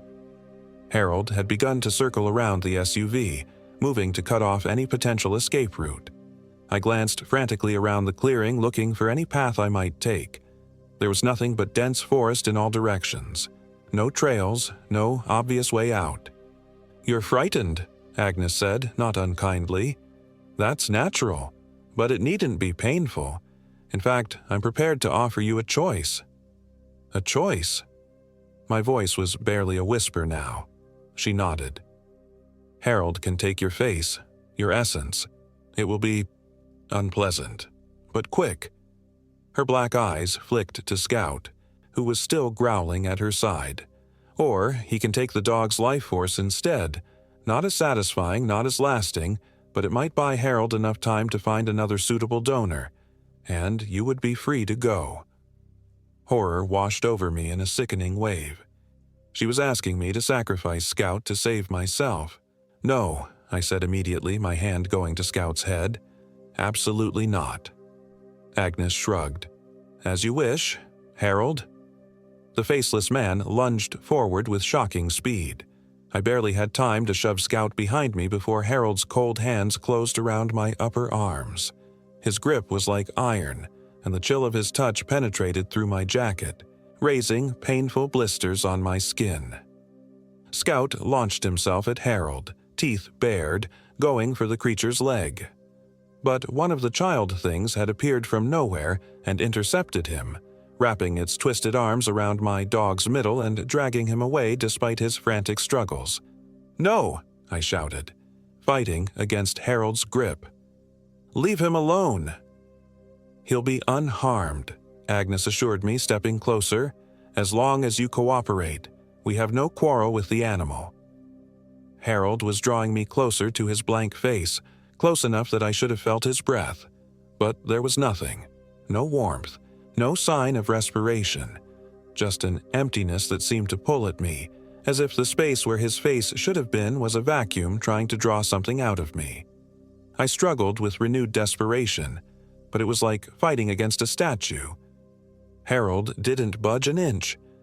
From somewhere nearby, I could hear Scout's frantic barking and the high, tittering laughter of the child things.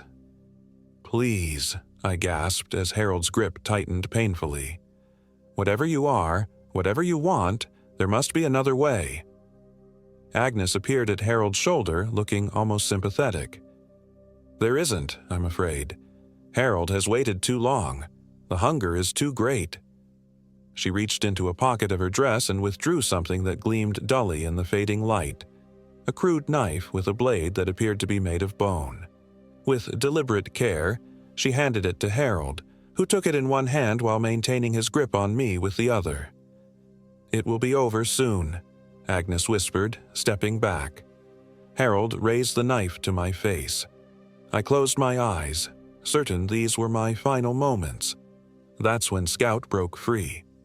I heard a yelp of pain from one of the child things. Then the familiar sound of Scout's paws on earth.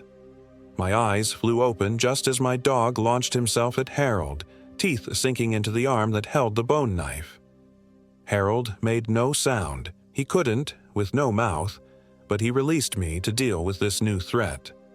Scout hung on grimly, even as Harold swung his arm wildly, trying to dislodge him. "Run, Daniel!" Agnes screamed, her composure finally breaking. "It won't hold him for long." For a split second I was confused by her warning, thinking she was still speaking to me. Then I realized there was another Daniel here. The child thing that had been restraining Scout now stood nearby, its misshapen face contorted in what might have been pain, and it was looking at Agnes with what could only be described as betrayal. In that moment of confusion, I made my choice. I lunged forward and snatched the bone knife from where Harold had dropped it, then grabbed Scout's collar and yanked him free from the faceless man's arm. "Come on, boy," I shouted, turning to run. But where? The SUV was dead, and I had no idea which direction would lead us out of the hollow. In desperation, I chose a gap between two large oaks and sprinted for it, Scout right at my heels. Behind us, I heard Agnes wail in fury. "Get them, Harold! Get them all!" I plunged into the forest, branches whipping at my face, undergrowth tearing at my legs.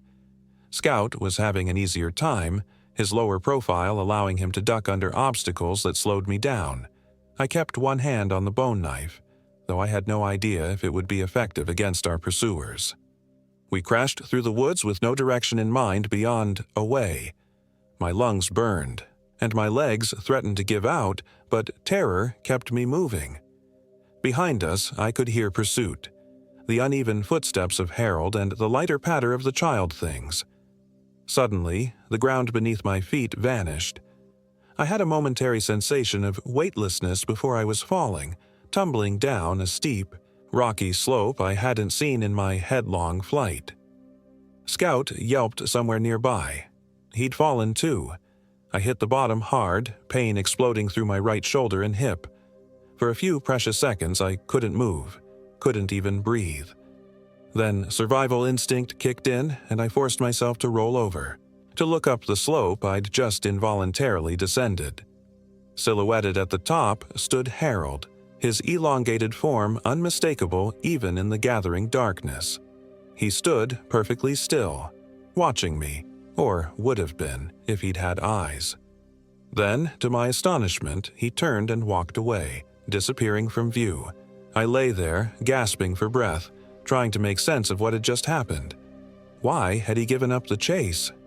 "Scout," I called weakly, suddenly remembering my dog. "Scout, where are you?" A whimper answered me, and Scout limped into view from behind a nearby boulder. He was favoring his left front paw, but otherwise appeared unharmed. He came to me and licked my face anxiously as if checking that I was still alive. "I'm okay, buddy," I reassured him, slowly sitting up. Pain lanced through my shoulder, but nothing felt broken. I'd be bruised and sore, but I could move. Looking around, I realized we'd fallen into some kind of ravine. The walls rose steeply on either side, but ahead and behind, the narrow space continued, possibly offering a path out. My instinct was to keep moving, to put as much distance as possible between us and Harold. But which way? I peered in both directions, trying to determine which might lead us out of the hollow. A soft sound made me freeze, the babbling of running water coming from my left. Water meant a stream, and streams eventually led to larger bodies of water, roads, civilization. Decision made, I staggered to my feet, wincing at the pain in my hip. "Come on, Scout," I whispered, "let's follow the water." He stayed close as we made our way along the ravine, which gradually widened into a proper stream bed. The small creek that ran through it was only a few inches deep, but the sound of the water covered our movements, which I counted as a blessing. We'd been walking for maybe 20 minutes when Scout suddenly stopped, hackles rising. I immediately crouched down, scanning our surroundings. The ravine had widened considerably, and the stream now cut through a small clearing surrounded by dense forest. Across the clearing stood what appeared to be another structure. Not a cabin this time, but a stone building of some kind, half buried in the hillside. "What is this place?"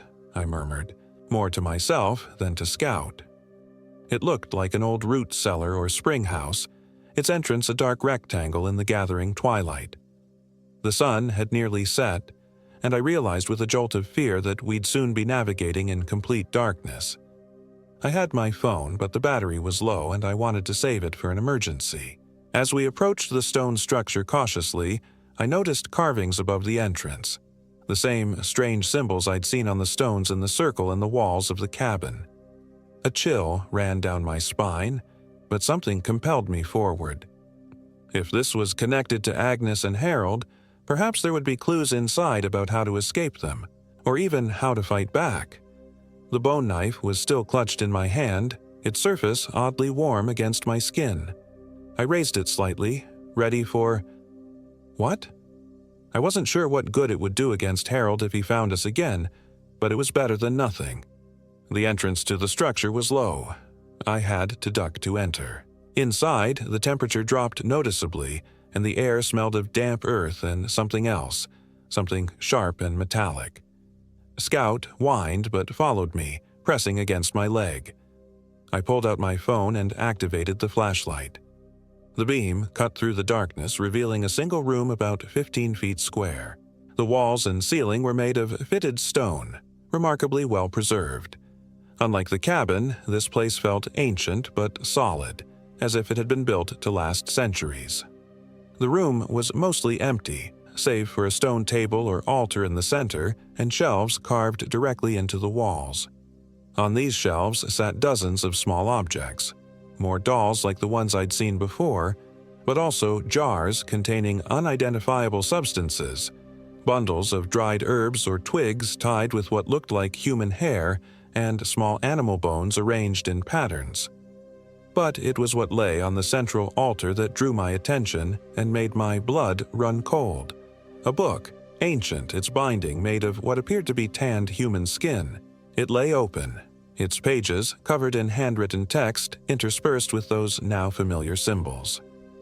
Against my better judgment, I approached it. The writing was in English, though archaic, with irregular spelling and grammar. I leaned closer, trying to make out the faded ink. "They came to us in the hollow," I read aloud, my voice barely a whisper.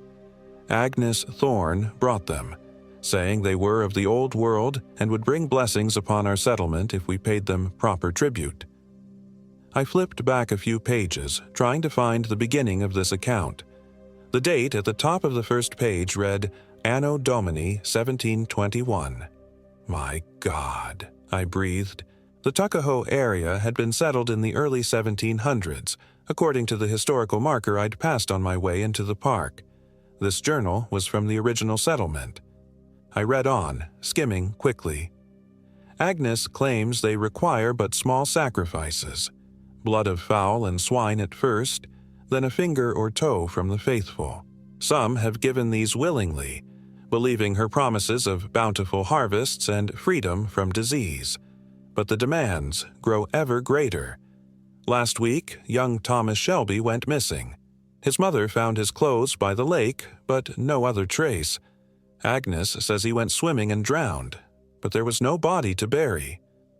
My hands trembled as I turned the pages. The entries continued, describing more disappearances, and the growing suspicion among some settlers that Agnes Thorne was not what she claimed to be. The writer, a man named Jonathan Mercer, Wait, Mercer. My name. This couldn't be a coincidence. I read with growing horror as Jonathan described how he had followed Agnes into the woods one night and witnessed her meeting with a tall, gaunt figure lacking a face and surrounded by small creatures resembling children yet moving wrongly, as if their limbs were jointed in too many places. The final entry was dated October 31st, 1721. Agnes has discovered my knowledge of her true nature. She came to me last night, her eyes black as pitch, and told me that Harold has chosen me for his special purpose. I know now what happened to those who disappeared. Their faces, their very essences, feed Harold's unnatural hunger. But it is never enough. The faces rot and peel away within days, and he must feed again. I have prepared this place as a sanctuary against them, using the very symbols and rituals I have observed Agnes employing. The knife of bone I took from her dwelling seems to pain Harold when it touches him. Perhaps it can do more. I will make my stand here, though I fear this will be my final entry. If any of my blood should read these words in future days, know this: they cannot be killed by conventional means, but they are bound to the hollow. Beyond its boundaries, their power wanes, and they cannot cross running water in pursuit. This is why I chose this spot for my refuge. May God have mercy on my soul, and on the souls of any who encounter Agnes Thorne and her unholy companions in times to come. I stepped back from the book, my mind reeling. Jonathan Mercer, my ancestor? It would explain why Agnes had seemed to be expecting me specifically, and it explained why Harold had stopped at the top of the ravine instead of following us down. The stream we'd been following was a boundary he couldn't cross. A sudden noise outside made Scout growl. I quickly turned off my phone's flashlight and moved to the entrance, peering out cautiously. Agnes stood in the clearing, her tall, gaunt form unmistakable even in the near darkness. She wasn't looking toward the stone chamber but was bent over something on the ground. As my eyes adjusted to the dim light, I could make out what she was doing, drawing symbols in the dirt with a stick, muttering words I couldn't understand. The child things, 5 of them that I could see, formed a circle around her, swaying slightly as if moved by an unfelt breeze. Of Harold, there was no sign. I ducked back inside, heart pounding. She hadn't seen us yet, but it was only a matter of time. According to Jonathan's journal, we were safe as long as we stayed across the stream, but we were effectively trapped in this small stone chamber unless we could somehow get past Agnes and her children undetected. Scout pressed against me, trembling but silent, as if he understood the need for absolute quiet. I crouched beside him, one hand buried in his fur for comfort, both his and mine, while the other still gripped the bone knife. The knife. Jonathan had written that it seemed to pain Harold when it touched him. Could it be a weapon against these creatures? I studied it in the dim light filtering through the entrance. It appeared to be made from a human femur, the handle wrapped in some kind of dried sinew, with those same strange symbols etched along the blade. A plan began to form in my mind. Desperate, probably foolish, but the only option I could see beyond waiting to be discovered. The stream protected us from Harold, but Agnes was clearly human enough to cross it if she chose. If she found us here, we'd be cornered. I needed to create a diversion, something to draw Agnes and her followers away long enough for Scout and I to escape in the opposite direction. But what? Then I remembered the book. If it was as important to Agnes as it seemed to be, a record of her true nature, possibly containing knowledge that could be used against her, she might prioritize retrieving it over catching us immediately. Moving as quietly as possible, I returned to the altar and carefully closed the ancient volume. It was heavier than it looked, and the skin binding felt unnaturally warm under my fingers, but I forced myself to pick it up and stuff it inside my jacket. Next, I searched the shelves, looking for anything that might be useful. Most of the items were as mysterious to me as the symbols carved everywhere, but I recognized a small clay pot containing what looked like salt or ash. Jonathan's journal had mentioned protective rituals. Could this be part of that? On impulse, I dipped my fingers into the substance and smeared some across the back of my hand. It tingled slightly but didn't seem harmful. I did the same to Scout, rubbing a small amount into the fur on his head. He sneezed once but didn't object further. Then I approached the entrance again and peered out. Agnes was still engaged in her ritual, her back to us. The child things continued their eerie swaying. My eyes traced a path through the darkness. If we crossed the stream about 20 yards to our right, we could use a cluster of boulders for cover, then make a break for the denser forest beyond. I looked down at Scout, wishing I could somehow explain the plan to him, but all I could do was keep him close and hope his instincts would follow my lead. Taking a deep breath, I picked up a small rock from the floor of the chamber. With one quick motion, I tossed it out the entrance and to the left as far as I could manage. It clattered against stone somewhere in the darkness. The effect was immediate. Agnes's head snapped up and she turned toward the sound. With a gesture of her hand, two of the child things broke from the circle and shambled off in that direction. Now was our chance. I slipped out of the chamber with Scout right behind me, staying low and moving as quickly and quietly as possible toward our planned crossing point.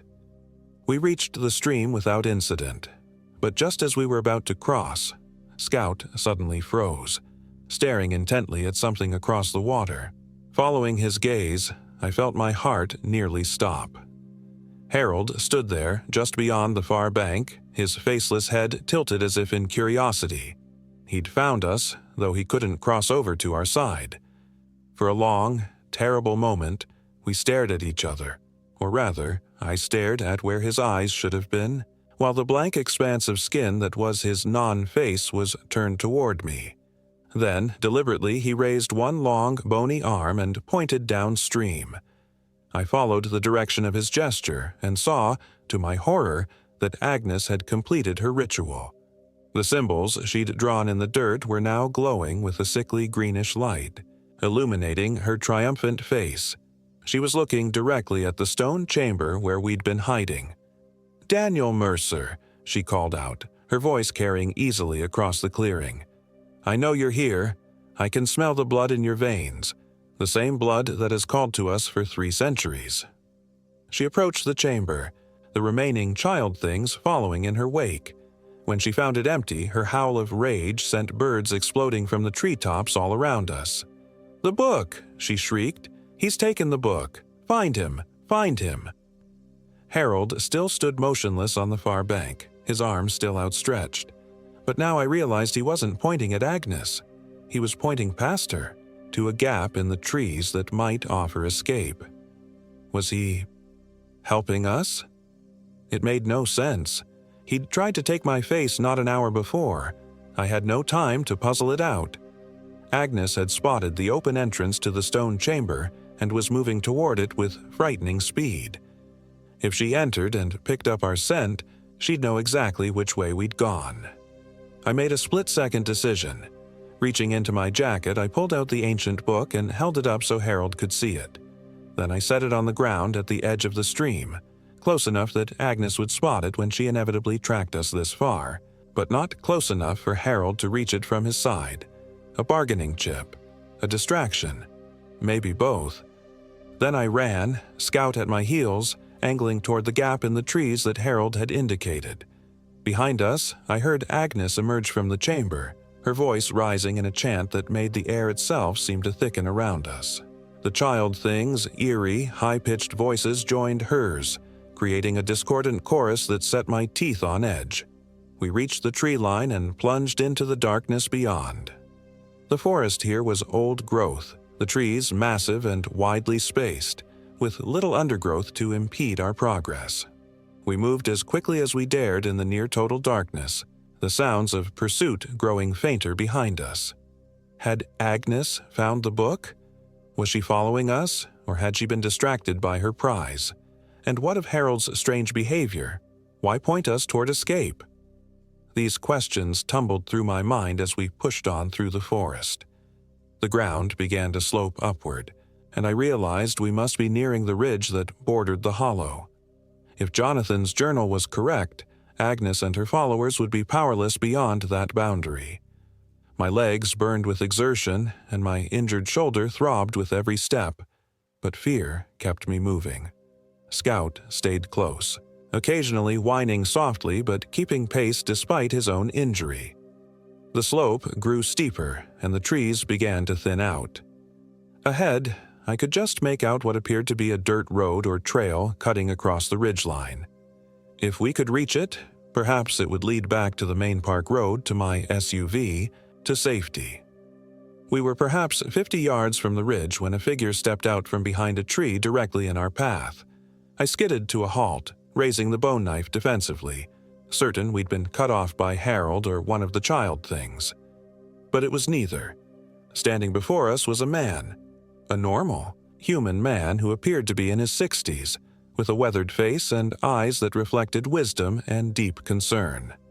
He wore the uniform of a park ranger and held a powerful flashlight that nearly blinded me after so long in darkness. "Mr. Mercer," he said, his voice gentle but urgent. "Daniel Mercer."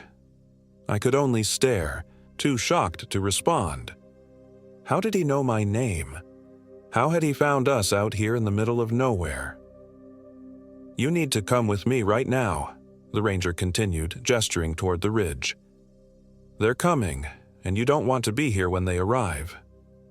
Who are you?" I finally managed. "Name's Robert Johnston. I'm the one who told you about Hickory Hollow." His expression darkened. "Though I tried to warn you off as best I could without raising suspicion. Not many folks go down there these days, and for good reason." "You know about them? About Agnes and Harold?" I asked incredulously. Robert nodded grimly. "My family's been keeping watch over this area for generations. We can't stop them. God knows we've tried, but we can keep people away most of the time." He glanced over my shoulder, his face tightening.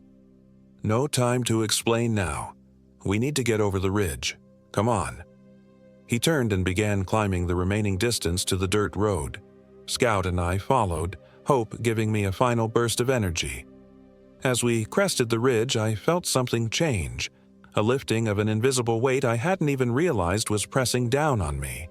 The air seemed cleaner, easier to breathe. Robert led us quickly along the dirt road which connected to a wider gravel path after about half a mile. All the while, he kept glancing back the way we'd come, as if expecting pursuit. "They won't follow us this far," he said, noticing my concern. "They're bound to the hollow, have been since 1721, when my ancestor helped yours trap them there." "Johnston," I said, the connection suddenly clicking into place. Jonathan Mercer mentioned a William Johnston in his journal. They worked together to contain Agnes after she began taking people for Harold. Robert looked impressed. "You found the journal? Not many Mercers who come to the Hollow manage that. Most of them don't last the night." A chill ran through me at his words. "Most of them? You mean I'm not the first?" "Far from it. Every few decades a Mercer finds their way to the Hollow, sometimes by accident, sometimes drawn there by dreams or a compulsion they can't explain." He gave me a searching look. "What brought you there, Daniel?" I thought back to my decision to come to Tuckahoe State Park to seek out this specific, remote camping spot. Had it really been just a desire for solitude after my divorce? Or had something else been guiding me, some ancestral connection I didn't understand? "I thought it was my idea," I said slowly. "I needed to get away, clear my head. The ranger, you, suggested Hickory Hollow, and it sounded perfect." Robert nodded. "Agnes has influence, even beyond the Hollow's boundaries. She can subtly nudge events, plant suggestions. She's been trying to lure Mercers back for centuries. Something about your bloodline appeals to Harold. Makes the faces last longer, I guess." He shuddered visibly. We had reached a small parking area where a Park Service truck waited. Robert opened the passenger door for Scout and me. "I'll take you back to your vehicle," he said as we climbed in. "You left it at the main trailhead, right?" I nodded, then remembered. "But all my gear is still at my campsite in the Hollow. My tent, most of my supplies—" "Leave it," Robert said firmly. "Nothing there is worth your life. Besides, it'll be gone by morning. They don't like leaving evidence." As we drove along the dark park roads, Robert explained more about the history of Agnes Thorne and her connection to my family. She had arrived in the Delaware colony in the early 1700s, claiming to be a widow from the old country. In reality, she was something far older and darker, a practitioner of ancient forbidden arts who had made a pact with entities beyond human understanding. Harold had once been her husband, transformed by her rituals into the faceless abomination I'd encountered. The child things, or hollow children, as Robert called them, were created from the remains of those sacrificed to Harold over the centuries, animated by whatever dark power Agnes commanded. "But why?" I asked. "What's the purpose of it all?" Robert was silent for a long moment. "Immortality, I think," he finally said. "Agnes doesn't age, doesn't die. Neither does Harold, though his existence is incomplete. He needs the essence of others to maintain any semblance of humanity. And, for some reason, your family's essence works better than most." We reached the main trailhead, where my SUV sat just as I'd left it the previous morning, though it felt like weeks had passed since then. Robert pulled up beside it and turned to face me. "You should leave Delaware," he said seriously. "Tonight, if possible. Agnes's influence doesn't extend much beyond the state boundaries, but as long as you're within reach, she'll keep trying to draw you back." "What about you?" I asked, suddenly concerned for this man who had saved our lives. "Aren't you in danger living so close to them?" Robert smiled grimly. "My family has protections, rituals and safeguards passed down through generations. And we serve a purpose in Agnes's grand scheme. I think we keep random visitors away from the Hollow, which means fewer questions, fewer investigations. She allows us to exist because we're useful." He reached into his jacket pocket and withdrew something wrapped in cloth. "Here, you should take this with you. It belonged to Jonathan Mercer originally, but my ancestor kept it safe after Jonathan disappeared." I unwrapped the cloth to find a small smooth stone of deep black, identical to the one I'd seen on the altar in the ruined cabin. It was surprisingly heavy for its size and seemed to absorb the light around it rather than reflect it. "What is it?" I asked. "A binding stone. Jonathan used it to contain Agnes and her followers within the Hollow. As long as it exists, They cannot leave their territory." Robert's expression grew troubled. "But their influence has been growing stronger in recent years. The boundary is weakening. That's why you must take it far from here. The further away it is, the stronger the binding." I stared at the small stone, trying to process everything I'd learned. "And what about the bone knife? I left it by the stream with the book." Robert's eyes widened. "You had the knife? The one made from Agnes's own thigh bone?" He shook his head in wonder. "No wonder you survived. It's the only weapon known to cause them pain. But leaving it with the book..." He sighed. "Well, what's done is done. The book itself has no power. It's just a record. But the knife... Agnes will destroy it if she can." I remembered Harold's strange behavior, pointing us toward escape, standing by while Agnes pursued us.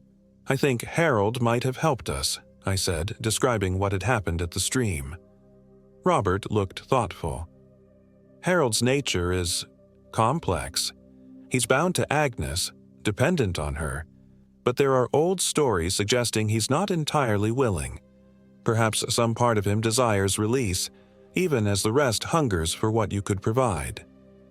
I shuddered, remembering the blank face bending toward mine, that terrible emptiness that had tried to draw something out of me. Robert placed a hand on my shoulder. "Go now. Drive as far as you can tonight. Cross state lines. Don't stop until you're well away from here." He handed me a card with a phone number written on it. "If you ever experience dreams of the Hollow or feel a compulsion to return, call me immediately." I nodded, suddenly exhausted beyond words. Scout and I transferred to my SUV, the binding stone safely tucked in my pocket. As I started the engine, Robert leaned in through the window one last time. "One more thing," he said quietly. "The Mercer who visited before you, a distant cousin of yours, I believe, didn't escape. Harold wears his face now, or what's left of it. If you ever see a man who looks a bit like you might in 20 years, but with eyes that don't quite focus and a smile that never reaches them, run. Run as fast and as far as you can." With that chilling warning, he stepped back and waved me off. I pulled out of the parking area and onto the main park road, heading for the interstate. Scout slept beside me as I drove through the night, crossing from Delaware into Maryland, then continuing south into Virginia. I didn't stop except for gas, and I didn't look back. By dawn, I was checking into a motel outside Richmond, over 100 miles from Tuckahoe State Park and the horrors of Hickory Hollow. That was 6 months ago. I've moved since then, all the way to Arizona, about as far from Delaware as I could get without leaving the continental United States. Scout and I live in a small house on the edge of the Sonoran Desert, where the air is dry and clean, and the horizons stretch out endlessly in all directions. No dark forests, no hidden hollows. I keep the binding stone in a small iron box under my bed. Sometimes at night, I think I can hear it humming faintly, a sound just on the edge of perception. When that happens, Scout always grows restless, pacing the house and whining softly.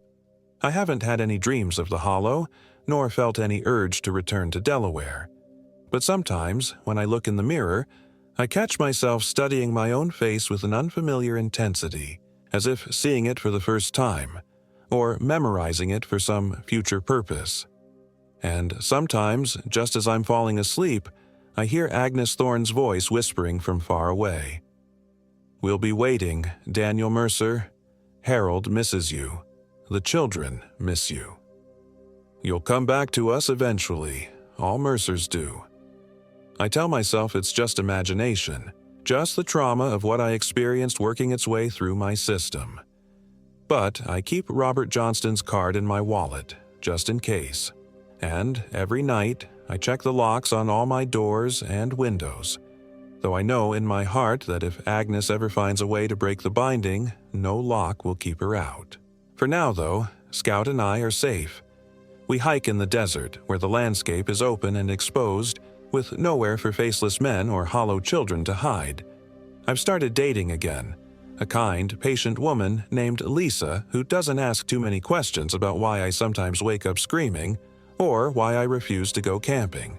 Life goes on, as it must. But I'll never forget the hollow or the ancient evil that dwells there, waiting for the next Mercer to find their way home. And sometimes, in that moment between wakefulness and sleep, I could swear I feel cold, elongated fingers gently tracing the contours of my face.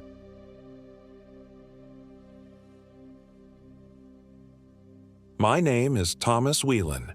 I'm 34 years old. This happened in October 2024, just before my life changed forever. "We're almost there," I said, checking the GPS on my phone one last time before the signal disappeared completely. The forest was getting thicker as we drove deeper into the remote area of Blackbird State Forest in Delaware. I glanced at my friends in the rearview mirror, Mark Sullivan and his wife Elaine, both looking anxious as our rental SUV bounced along the rough dirt road. "Remind me again why we couldn't just book a nice cabin with electricity and running water," Elaine asked, tugging nervously at her blonde hair. She'd always been the practical one in our group, cautious, organized, and constantly prepared for the worst. "Because," said Charlotte, my girlfriend of 3 years, turning in the passenger seat to face them, "we agreed to do something different for our annual getaway. And Tom here," she patted my thigh affectionately, "wanted to revisit his childhood camping spot." I nodded, focusing on the narrow path ahead.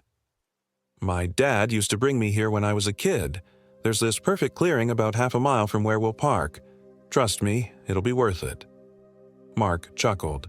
The great outdoorsman has spoken. Unlike me, Mark was a city guy through and through. Stocky and perpetually dressed in expensive clothes, he worked in finance and considered roughing it to be staying at a 4-star hotel instead of a 5-star. But he was loyal and fun, and I'd known him since college. The 5th member of our group, Daniel Preston, hadn't said a word for the past hour. He sat by the window, staring out at the passing trees, his thin face reflecting in the glass. Daniel was a new addition to our annual trip, a co-worker of Charlotte's who'd recently gone through a messy divorce. Charlotte had insisted we include him, saying he needed to get away from his problems. "What do you think, Daniel?" I asked, trying to draw him into the conversation. "Ready for some real camping?" He turned from the window, a weak smile forming on his face. "Sure, it'll be therapeutic." I wasn't entirely comfortable with Daniel. There was something off about him. Maybe it was the way his smile never quite reached his eyes, or how he stared a little too long at Charlotte when he thought no one was looking. But Charlotte had vouched for him, and I trusted her judgment. We finally reached the small, unofficial parking area, little more than a widened section of the dirt road. As we unloaded our gear, I noticed the sun was already beginning its descent. The October days were getting shorter. "We should move quickly," I said, hoisting my heavy backpack. "I want to set up camp before dark." Charlotte nodded, adjusting her red hiking boots, a gift I'd bought her last Christmas. "Lead the way, Tom." The hike to the clearing was more difficult than I remembered. What had once been a well-defined trail was now overgrown in places, forcing us to push through dense undergrowth. I checked my phone's GPS again, but the signal had vanished completely. "Are you sure this is the right way?" Elaine asked after we'd been walking for almost 40 minutes. She wasn't the only one growing concerned. I could see the doubt on everyone's faces. "It should be just ahead," I said, though uncertainty was creeping into my voice. The forest looked different somehow. The trees seemed closer together, the shadows darker and more ominous. Just as tension was mounting, we emerged into a clearing. I breathed a sigh of relief, though something felt wrong. The area was similar to what I remembered, but the shape was different, more oval than the circular clearing from my childhood. Still, it would have to do. "Here we are," I announced with forced confidence, "home for the next 3 days." We set up our tents, Charlotte and I sharing one, Mark and Elaine in another, and Daniel in a small, one-person tent. By the time we finished, the sun had almost set, casting long shadows across our campsite. I started gathering wood for a fire while Charlotte and Elaine unpacked the food supplies. Mark was struggling with the last tent, and Daniel had wandered to the edge of the clearing, staring into the darkening forest. "Daniel," I called out, "mind giving me a hand with the firewood?" He seemed startled, as if I'd pulled him from deep thoughts. "Right, sure," he said, moving to help me. As we collected branches, I tried to make conversation. "So, you've been working with Charlotte for long?" "About 2 years," he replied, his voice oddly flat. "She's special." The way he said it made me uncomfortable. "Yeah, she is," I agreed, keeping my tone neutral. When we returned to the clearing, the others had set up a circle of logs around the future fire pit. I arranged the wood and got a fire going just as the last light faded from the sky. The forest around us seemed to close in, the darkness beyond our small circle of firelight absolute. We cooked hot dogs over the fire and passed around beers from the cooler. The conversation was light at first, work stories, memories of past trips, plans for the future.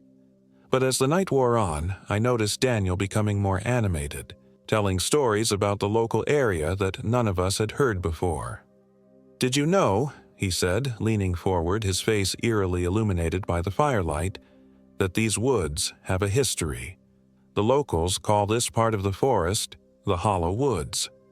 "Why's that?" Mark asked, always interested in local folklore. Daniel took a swig of his beer. "Because things get lost here. People mainly. Back in the 1800s, a family named the Beckhams lived in these woods. Mother, father, 3 children. One winter, the father went mad, killed his whole family with an axe, then himself." Elaine shuddered. "That's a cheerful campfire story." "But here's the thing," Daniel continued, ignoring her comment. "People say they never found all the bodies. The youngest child, a girl named Sarah, was never accounted for. Some locals believe she's still out here, wandering the woods, looking for her family." Charlotte playfully hit his arm. "Stop it, Daniel. You're going to give everyone nightmares." He smiled, but there was something unsettling about it. "Just sharing some local color. Besides, it's probably just a story."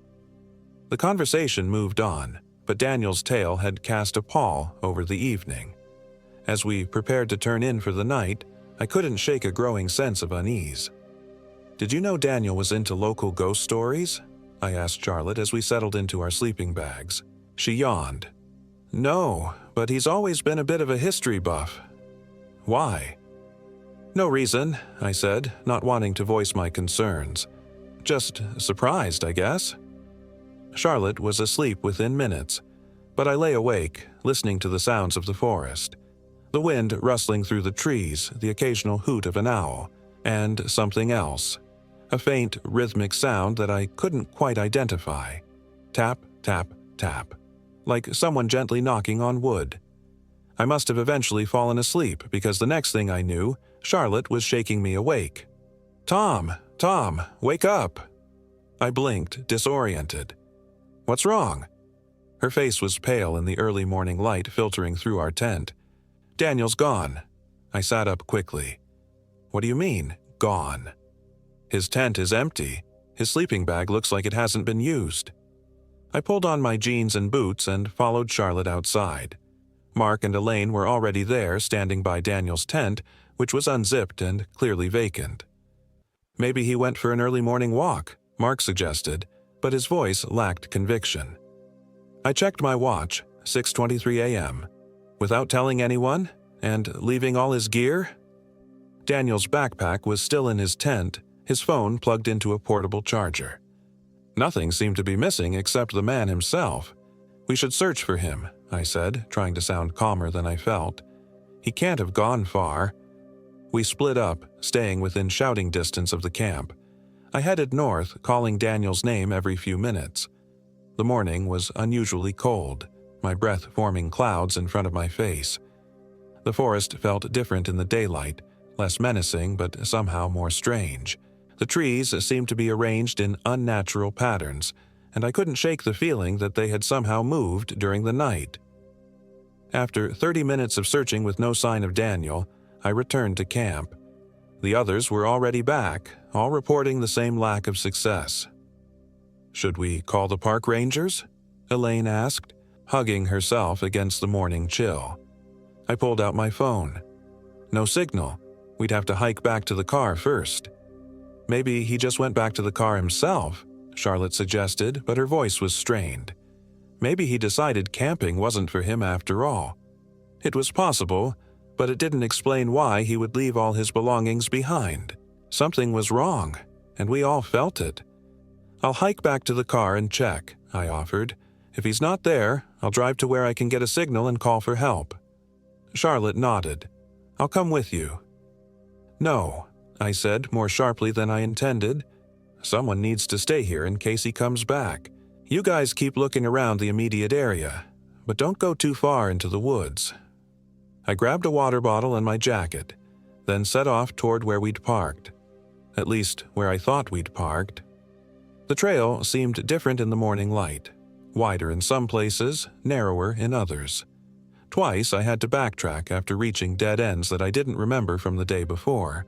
An hour passed, and I still hadn't found the car. Panic began to rise in my chest.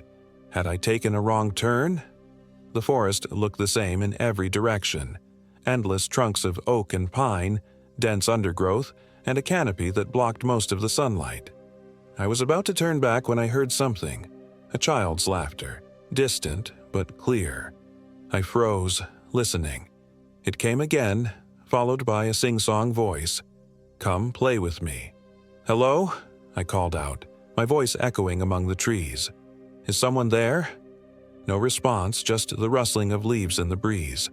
I told myself it was just my mind playing tricks, that stress and worry were making me hear things. But then I saw her, a small figure darting between the trees about 50 yards ahead.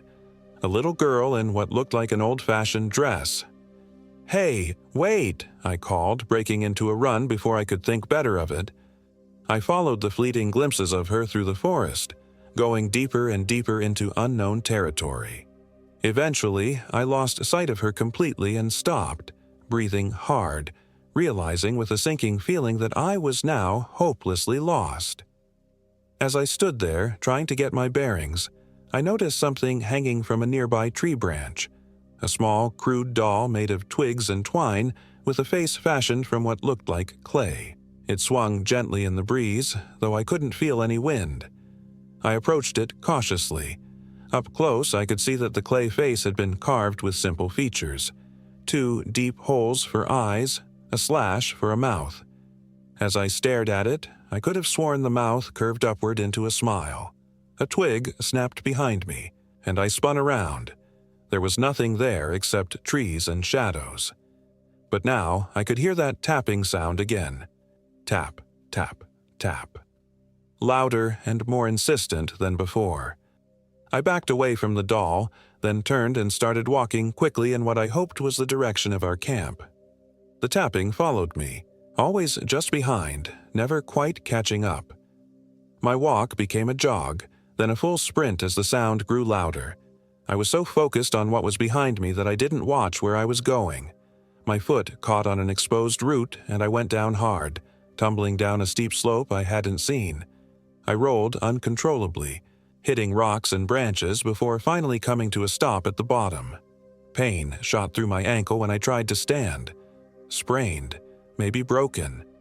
I sat there, catching my breath, when I noticed I'd landed in front of a structure. An old, dilapidated cabin partially reclaimed by the forest. The wood was rotting. The roof partially caved in, but it was undoubtedly man-made. The Beckham cabin?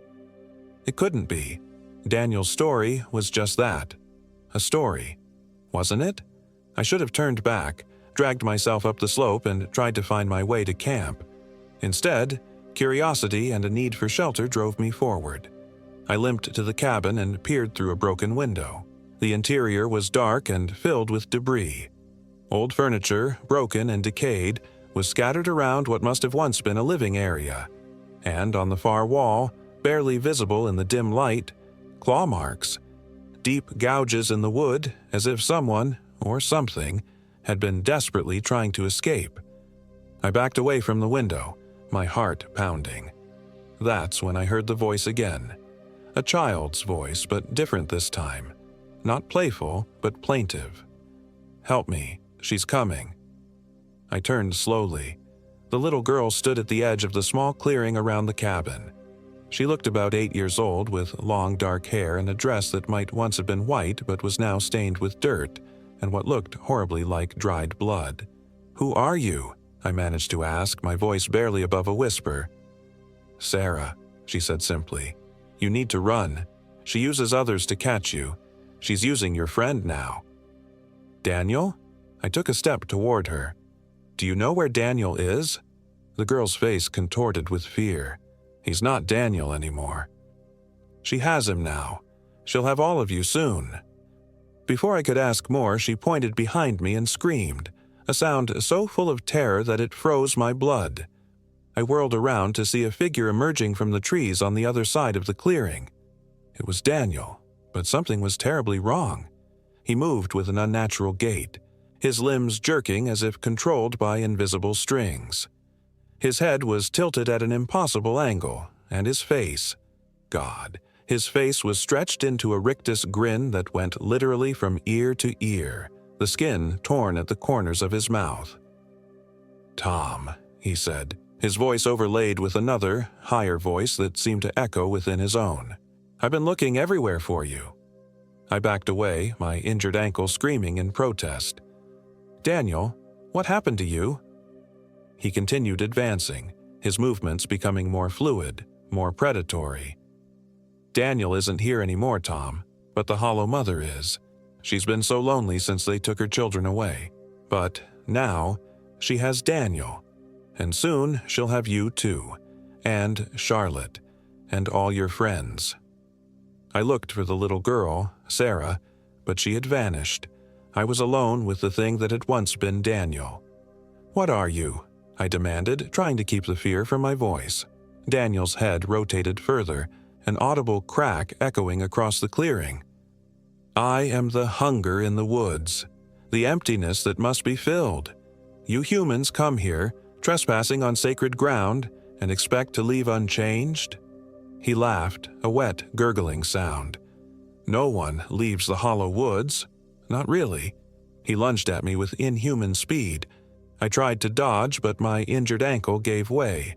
Daniel's hand, now somehow elongated, the fingers too long and jointed in too many places, grabbed my wrist. His touch was ice-cold and burned like fire at the same time. In desperation, I grabbed a fallen branch with my free hand and swung it at his head. It connected with a sickening thud, and he released me, staggering back. But instead of falling, his body contorted, bending backward until his head almost touched his heels. Then he straightened, that terrible grin still in place, a black ichor now leaking from the corner of his mouth. "You'll have to do better than that, Tom. Much better." I turned and ran, ignoring the pain shooting up my leg with every step. Behind me, I could hear him giving chase, moving through the underbrush with a speed no human could match. I had no plan, no direction, just an animal instinct to flee. The forest seemed to conspire against me, branches reaching out to snag my clothing, roots rising up to trip me. The trees themselves appeared to shift, closing gaps I tried to run through, opening new paths that led nowhere.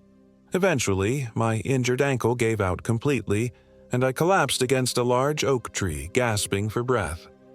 I couldn't hear pursuit anymore, but that didn't mean I was safe.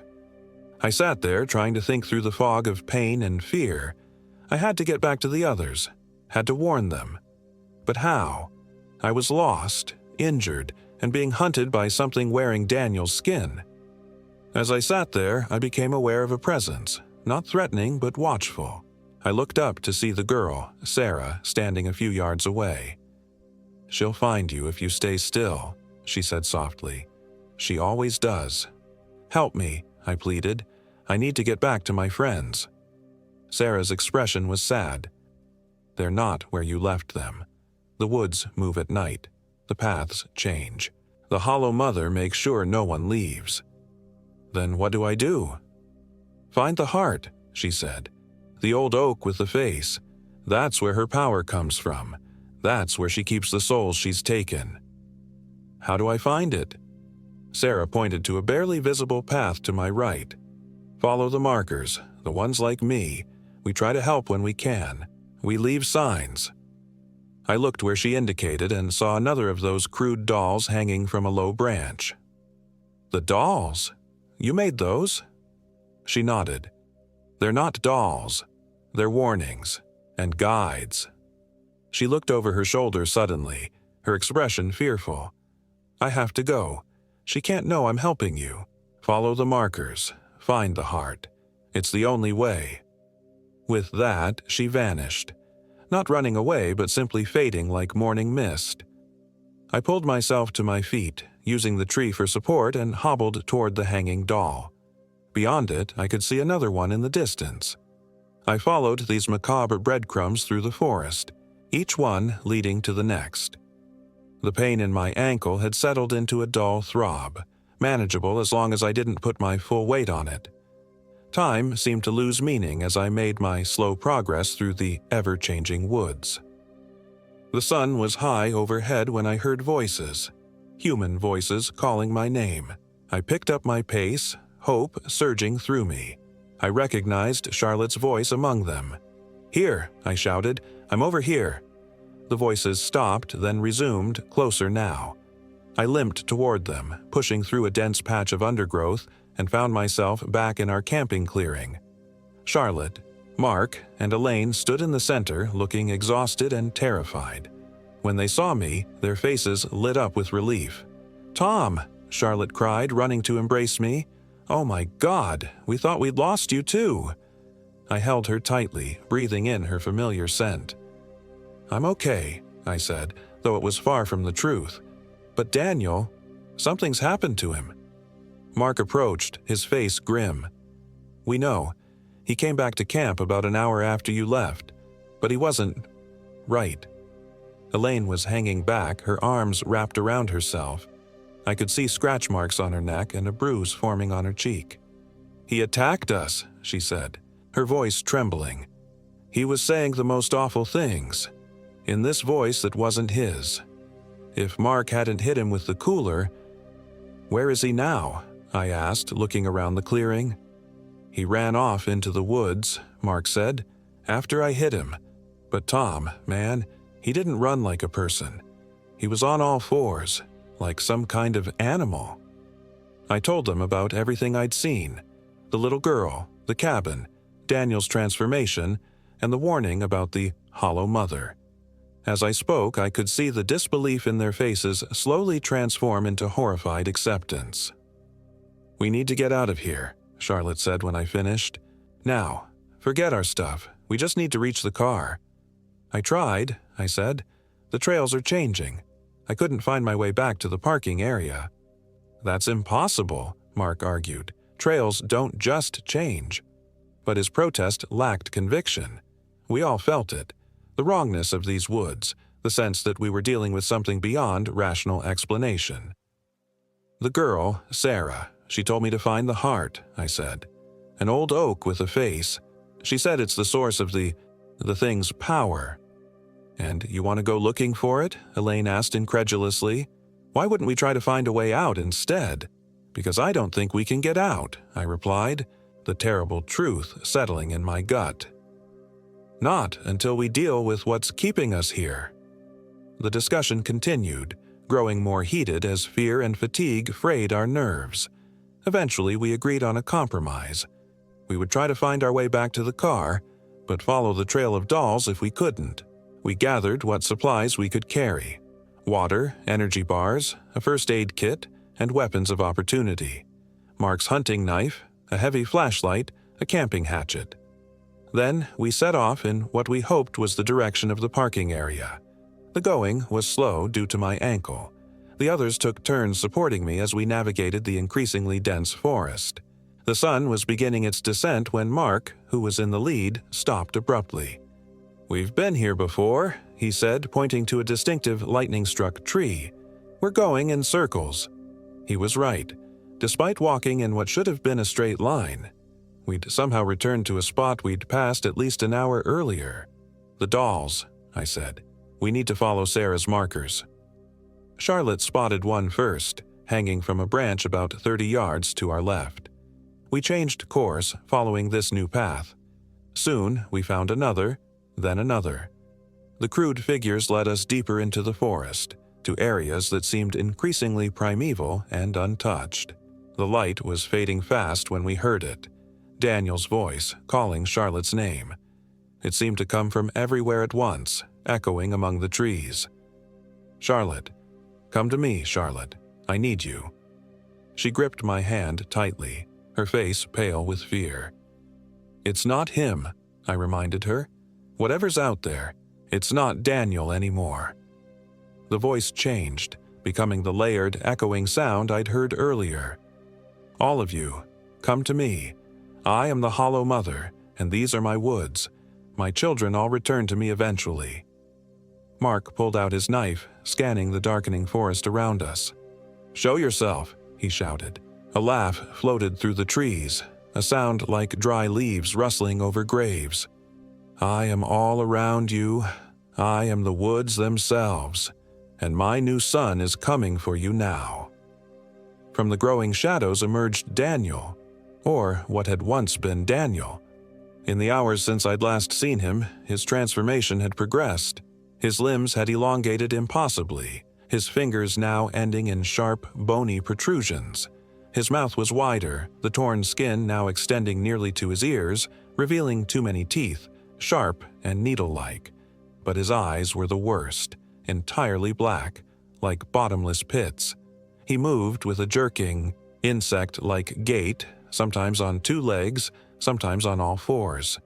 Behind him, I could see other figures moving in the darkness, vague, humanoid shapes that never quite came into focus. "Run!" I shouted, pushing Charlotte ahead of me. "Follow the dolls!" We fled through the forest, terror giving us speed despite exhaustion. I ignored the fire in my ankle, forcing my injured leg to keep pace. Behind us, we could hear pursuit, the cracking of branches, the rustling of leaves, and that terrible, wet laughter. Mark suddenly cried out. I turned to see him on the ground, Daniel, the thing that had been Daniel, on top of him. They struggled, Mark's knife flashing in the dim light. He managed to plunge it into Daniel's shoulder, but the creature didn't even flinch. Instead, it grabbed Mark's throat with one elongated hand and squeezed. Elaine screamed and ran toward them, wielding the heavy flashlight like a club. She brought it down on Daniel's head with all her strength. The impact made a sickening crack, and the creature released Mark, turning its attention to Elaine. "Go!" Mark gasped, scrambling to his feet. "We'll hold it off." I hesitated, but Charlotte pulled me away. "We have to find the heart," she cried. "It's the only way to help them." We ran, the sounds of struggle fading behind us.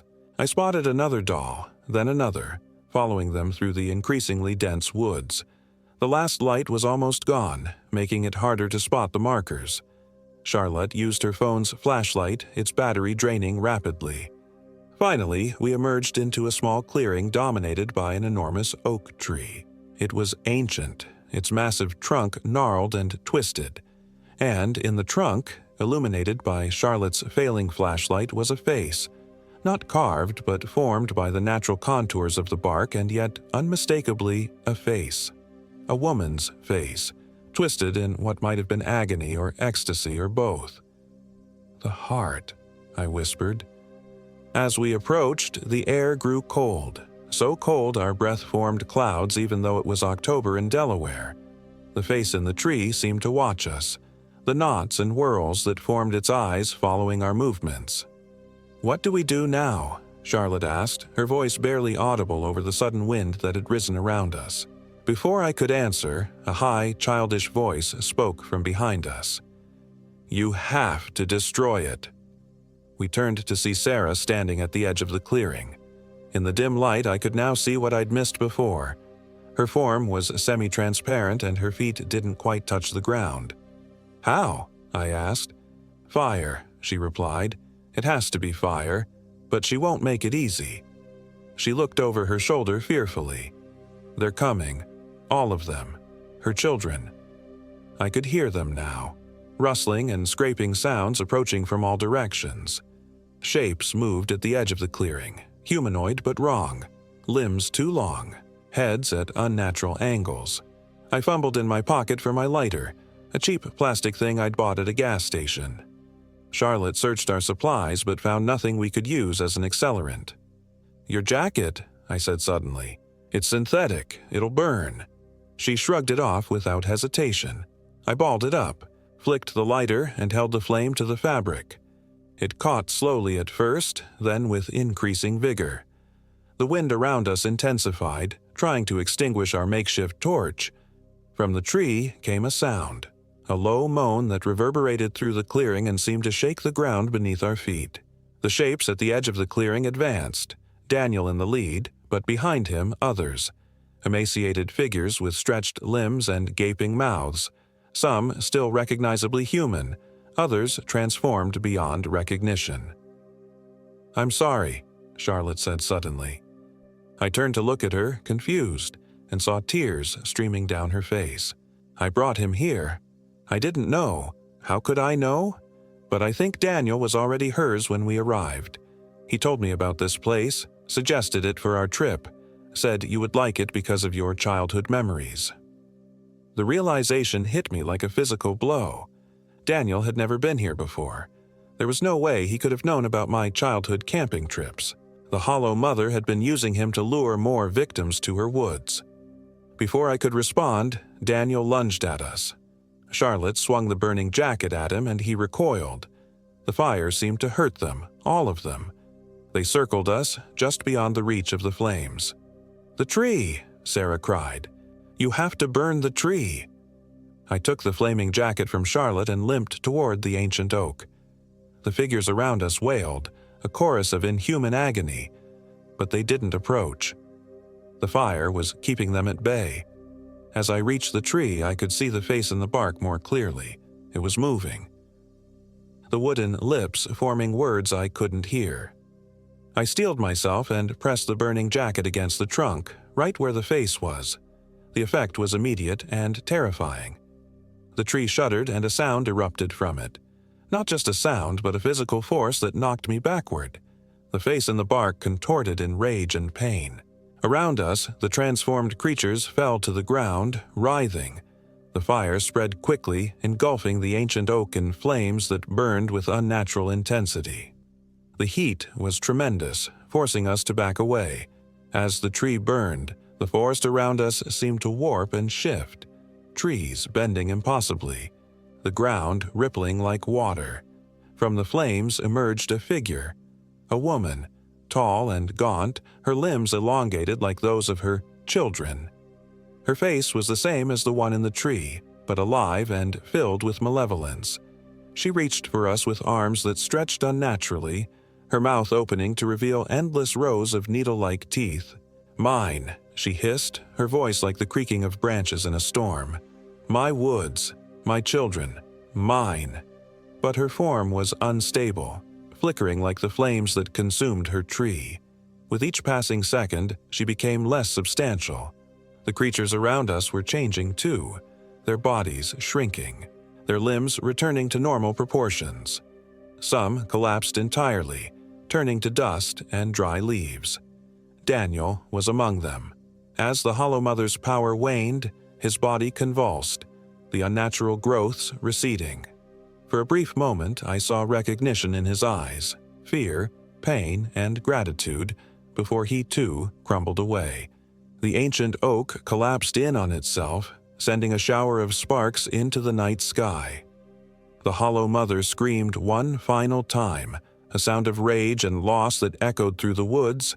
Then she too was gone, leaving nothing but ash and embers. In the sudden silence that followed, I became aware of Sarah, still standing at the edge of the clearing. But she was changing too, the blood and dirt vanishing from her dress, her form becoming more solid and real. "Thank you," she said softly. "We can rest now, all of us." Behind her, I could see other children emerging from the trees, transparent figures that became more solid with each passing moment. They gathered around Sarah, taking her hands. Together they turned and walked into the forest, fading from sight.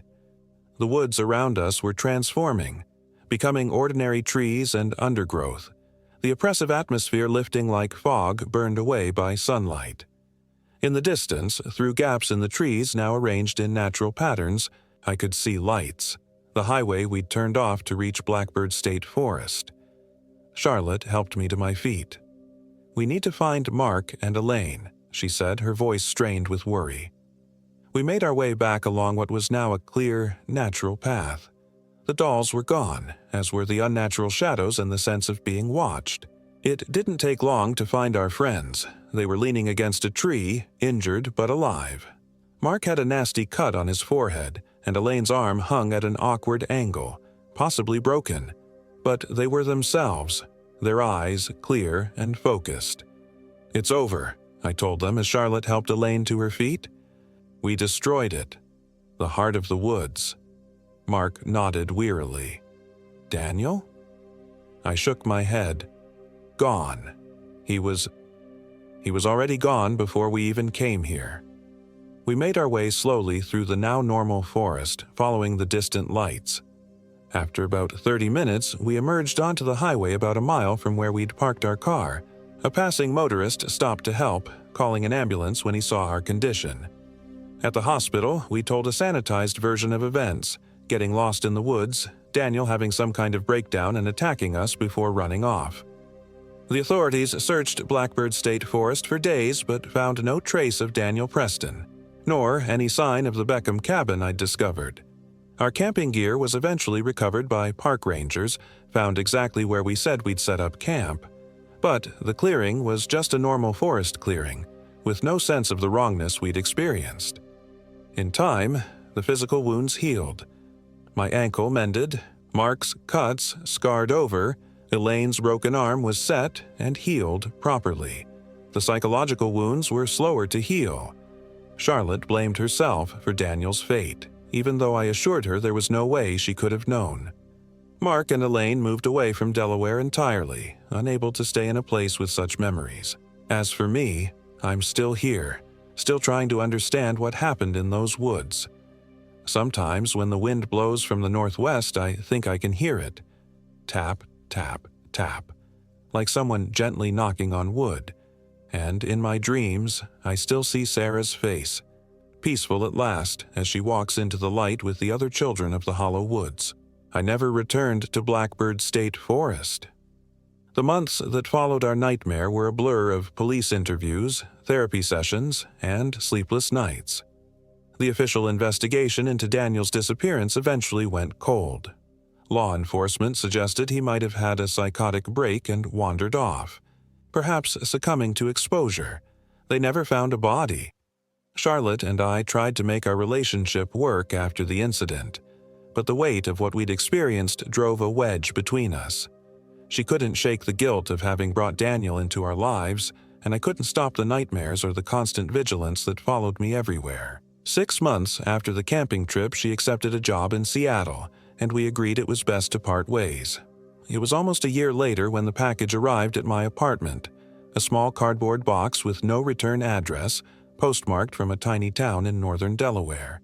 Inside was a twig doll, almost identical to the ones we'd followed through the Hollow Woods, and a yellowed newspaper clipping from 1893. The article described the mysterious disappearance of the Beckham family from their homestead in what was now Blackbird State Forest. According to the report, locals had long considered the area cursed, with stories of a woman known as the Widow Beckham, who had practiced unnatural arts after her husband abandoned her and their 3 children. The newspaper speculated that the family had fled in the night, but locals believed something darker had occurred. What chilled my blood wasn't the article itself, but the photograph accompanying it, a grainy image of the Beckham homestead with a family of 4 standing in front. The quality was poor, but the woman's face was unmistakable, the same face I had seen in the ancient oak tree, and beside her stood 3 children, one of whom I recognized immediately as Sarah. But it wasn't possible. Sarah had been a ghost, a victim of the Hollow Mother. Yet here she was in this photograph, taken decades before our encounter, looking exactly the same. And her expression, a knowing smile that seemed to stare directly at me across more than a century.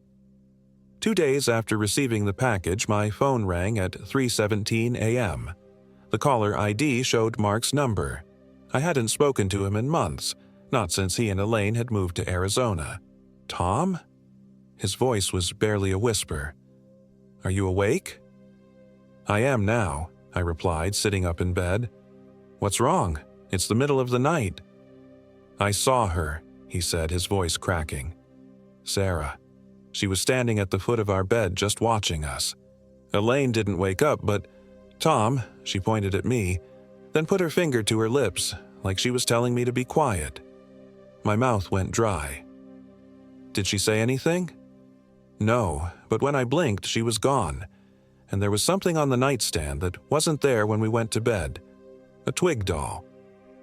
I told him about the package I'd received, the newspaper clipping, the photograph. We talked until dawn, trying to make sense of it all. Before we hung up, Mark said something that has haunted me ever since. "What if we didn't destroy her, Tom? What if we just set her free?" The next day, I drove to the edge of the Blackbird State Forest. I didn't enter. I couldn't bring myself to step back into those trees, but I stood at the perimeter, watching as the October wind rustled the autumn leaves. For a moment, I thought I saw a small figure moving between the distant trunks, a flash of white like an old-fashioned dress. Then it was gone. That night, I dreamed of the hollow woods again. But this time, I wasn't running in terror. I was walking with Sarah, hand in hand, deeper into the forest. She looked up at me with those ancient eyes in a child's face and said, "She's waiting for you to come home, Thomas. We all are." I woke in a cold sweat, reaching instinctively for my phone to call Charlotte, but I stopped myself. What would I say? That I was afraid the entity we thought we'd destroyed might be reaching out to us? That the ghost of a murdered child was appearing to Mark and sending me strange packages?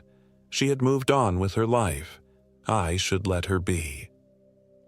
2 weeks later, I read in the online edition of the Delaware State News that the authorities had discovered an unmarked grave in Blackbird State Forest, containing the remains of what appeared to be a child from the late 19th century. The article mentioned that the discovery had been made after an anonymous tip, and that experts were puzzled by the unusual preservation of the skeletal remains. I knew without a doubt that it was Sarah. But if her body had been found, what was the entity that had helped us in the woods? What was the figure that had appeared to Mark in Arizona, thousands of miles from Delaware? Sometimes when I'm alone in my apartment at night, I hear it, tap, tap, tap, like someone gently knocking on wood. And sometimes, out of the corner of my eye, I catch a glimpse of movement, a small shadow that disappears when I turn to look directly at it. I never camp anymore. Some places in this world aren't meant for us.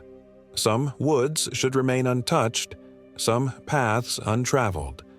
The Hollow Mother may be gone, but there are other ancient things out there, waiting in the dark spaces between the trees. And they're hungry. But the most terrifying thought, the one that keeps me awake night after night, is this. What if the Hollow Mother isn't gone at all? What if, in destroying her heart, we didn't kill her but merely changed her form? What if she's out there still, moving through the world in new ways, reaching out to touch those who once escaped her? I keep the twig doll on my bedside table now, not out of any fondness for the memory, but because I've tried destroying it, burning it, cutting it to pieces, burying the remains, and each morning it reappears, intact and watching. And sometimes when I look at it in the gray light of dawn, I could swear its primitive face is smiling, waiting. Tap, tap, tap.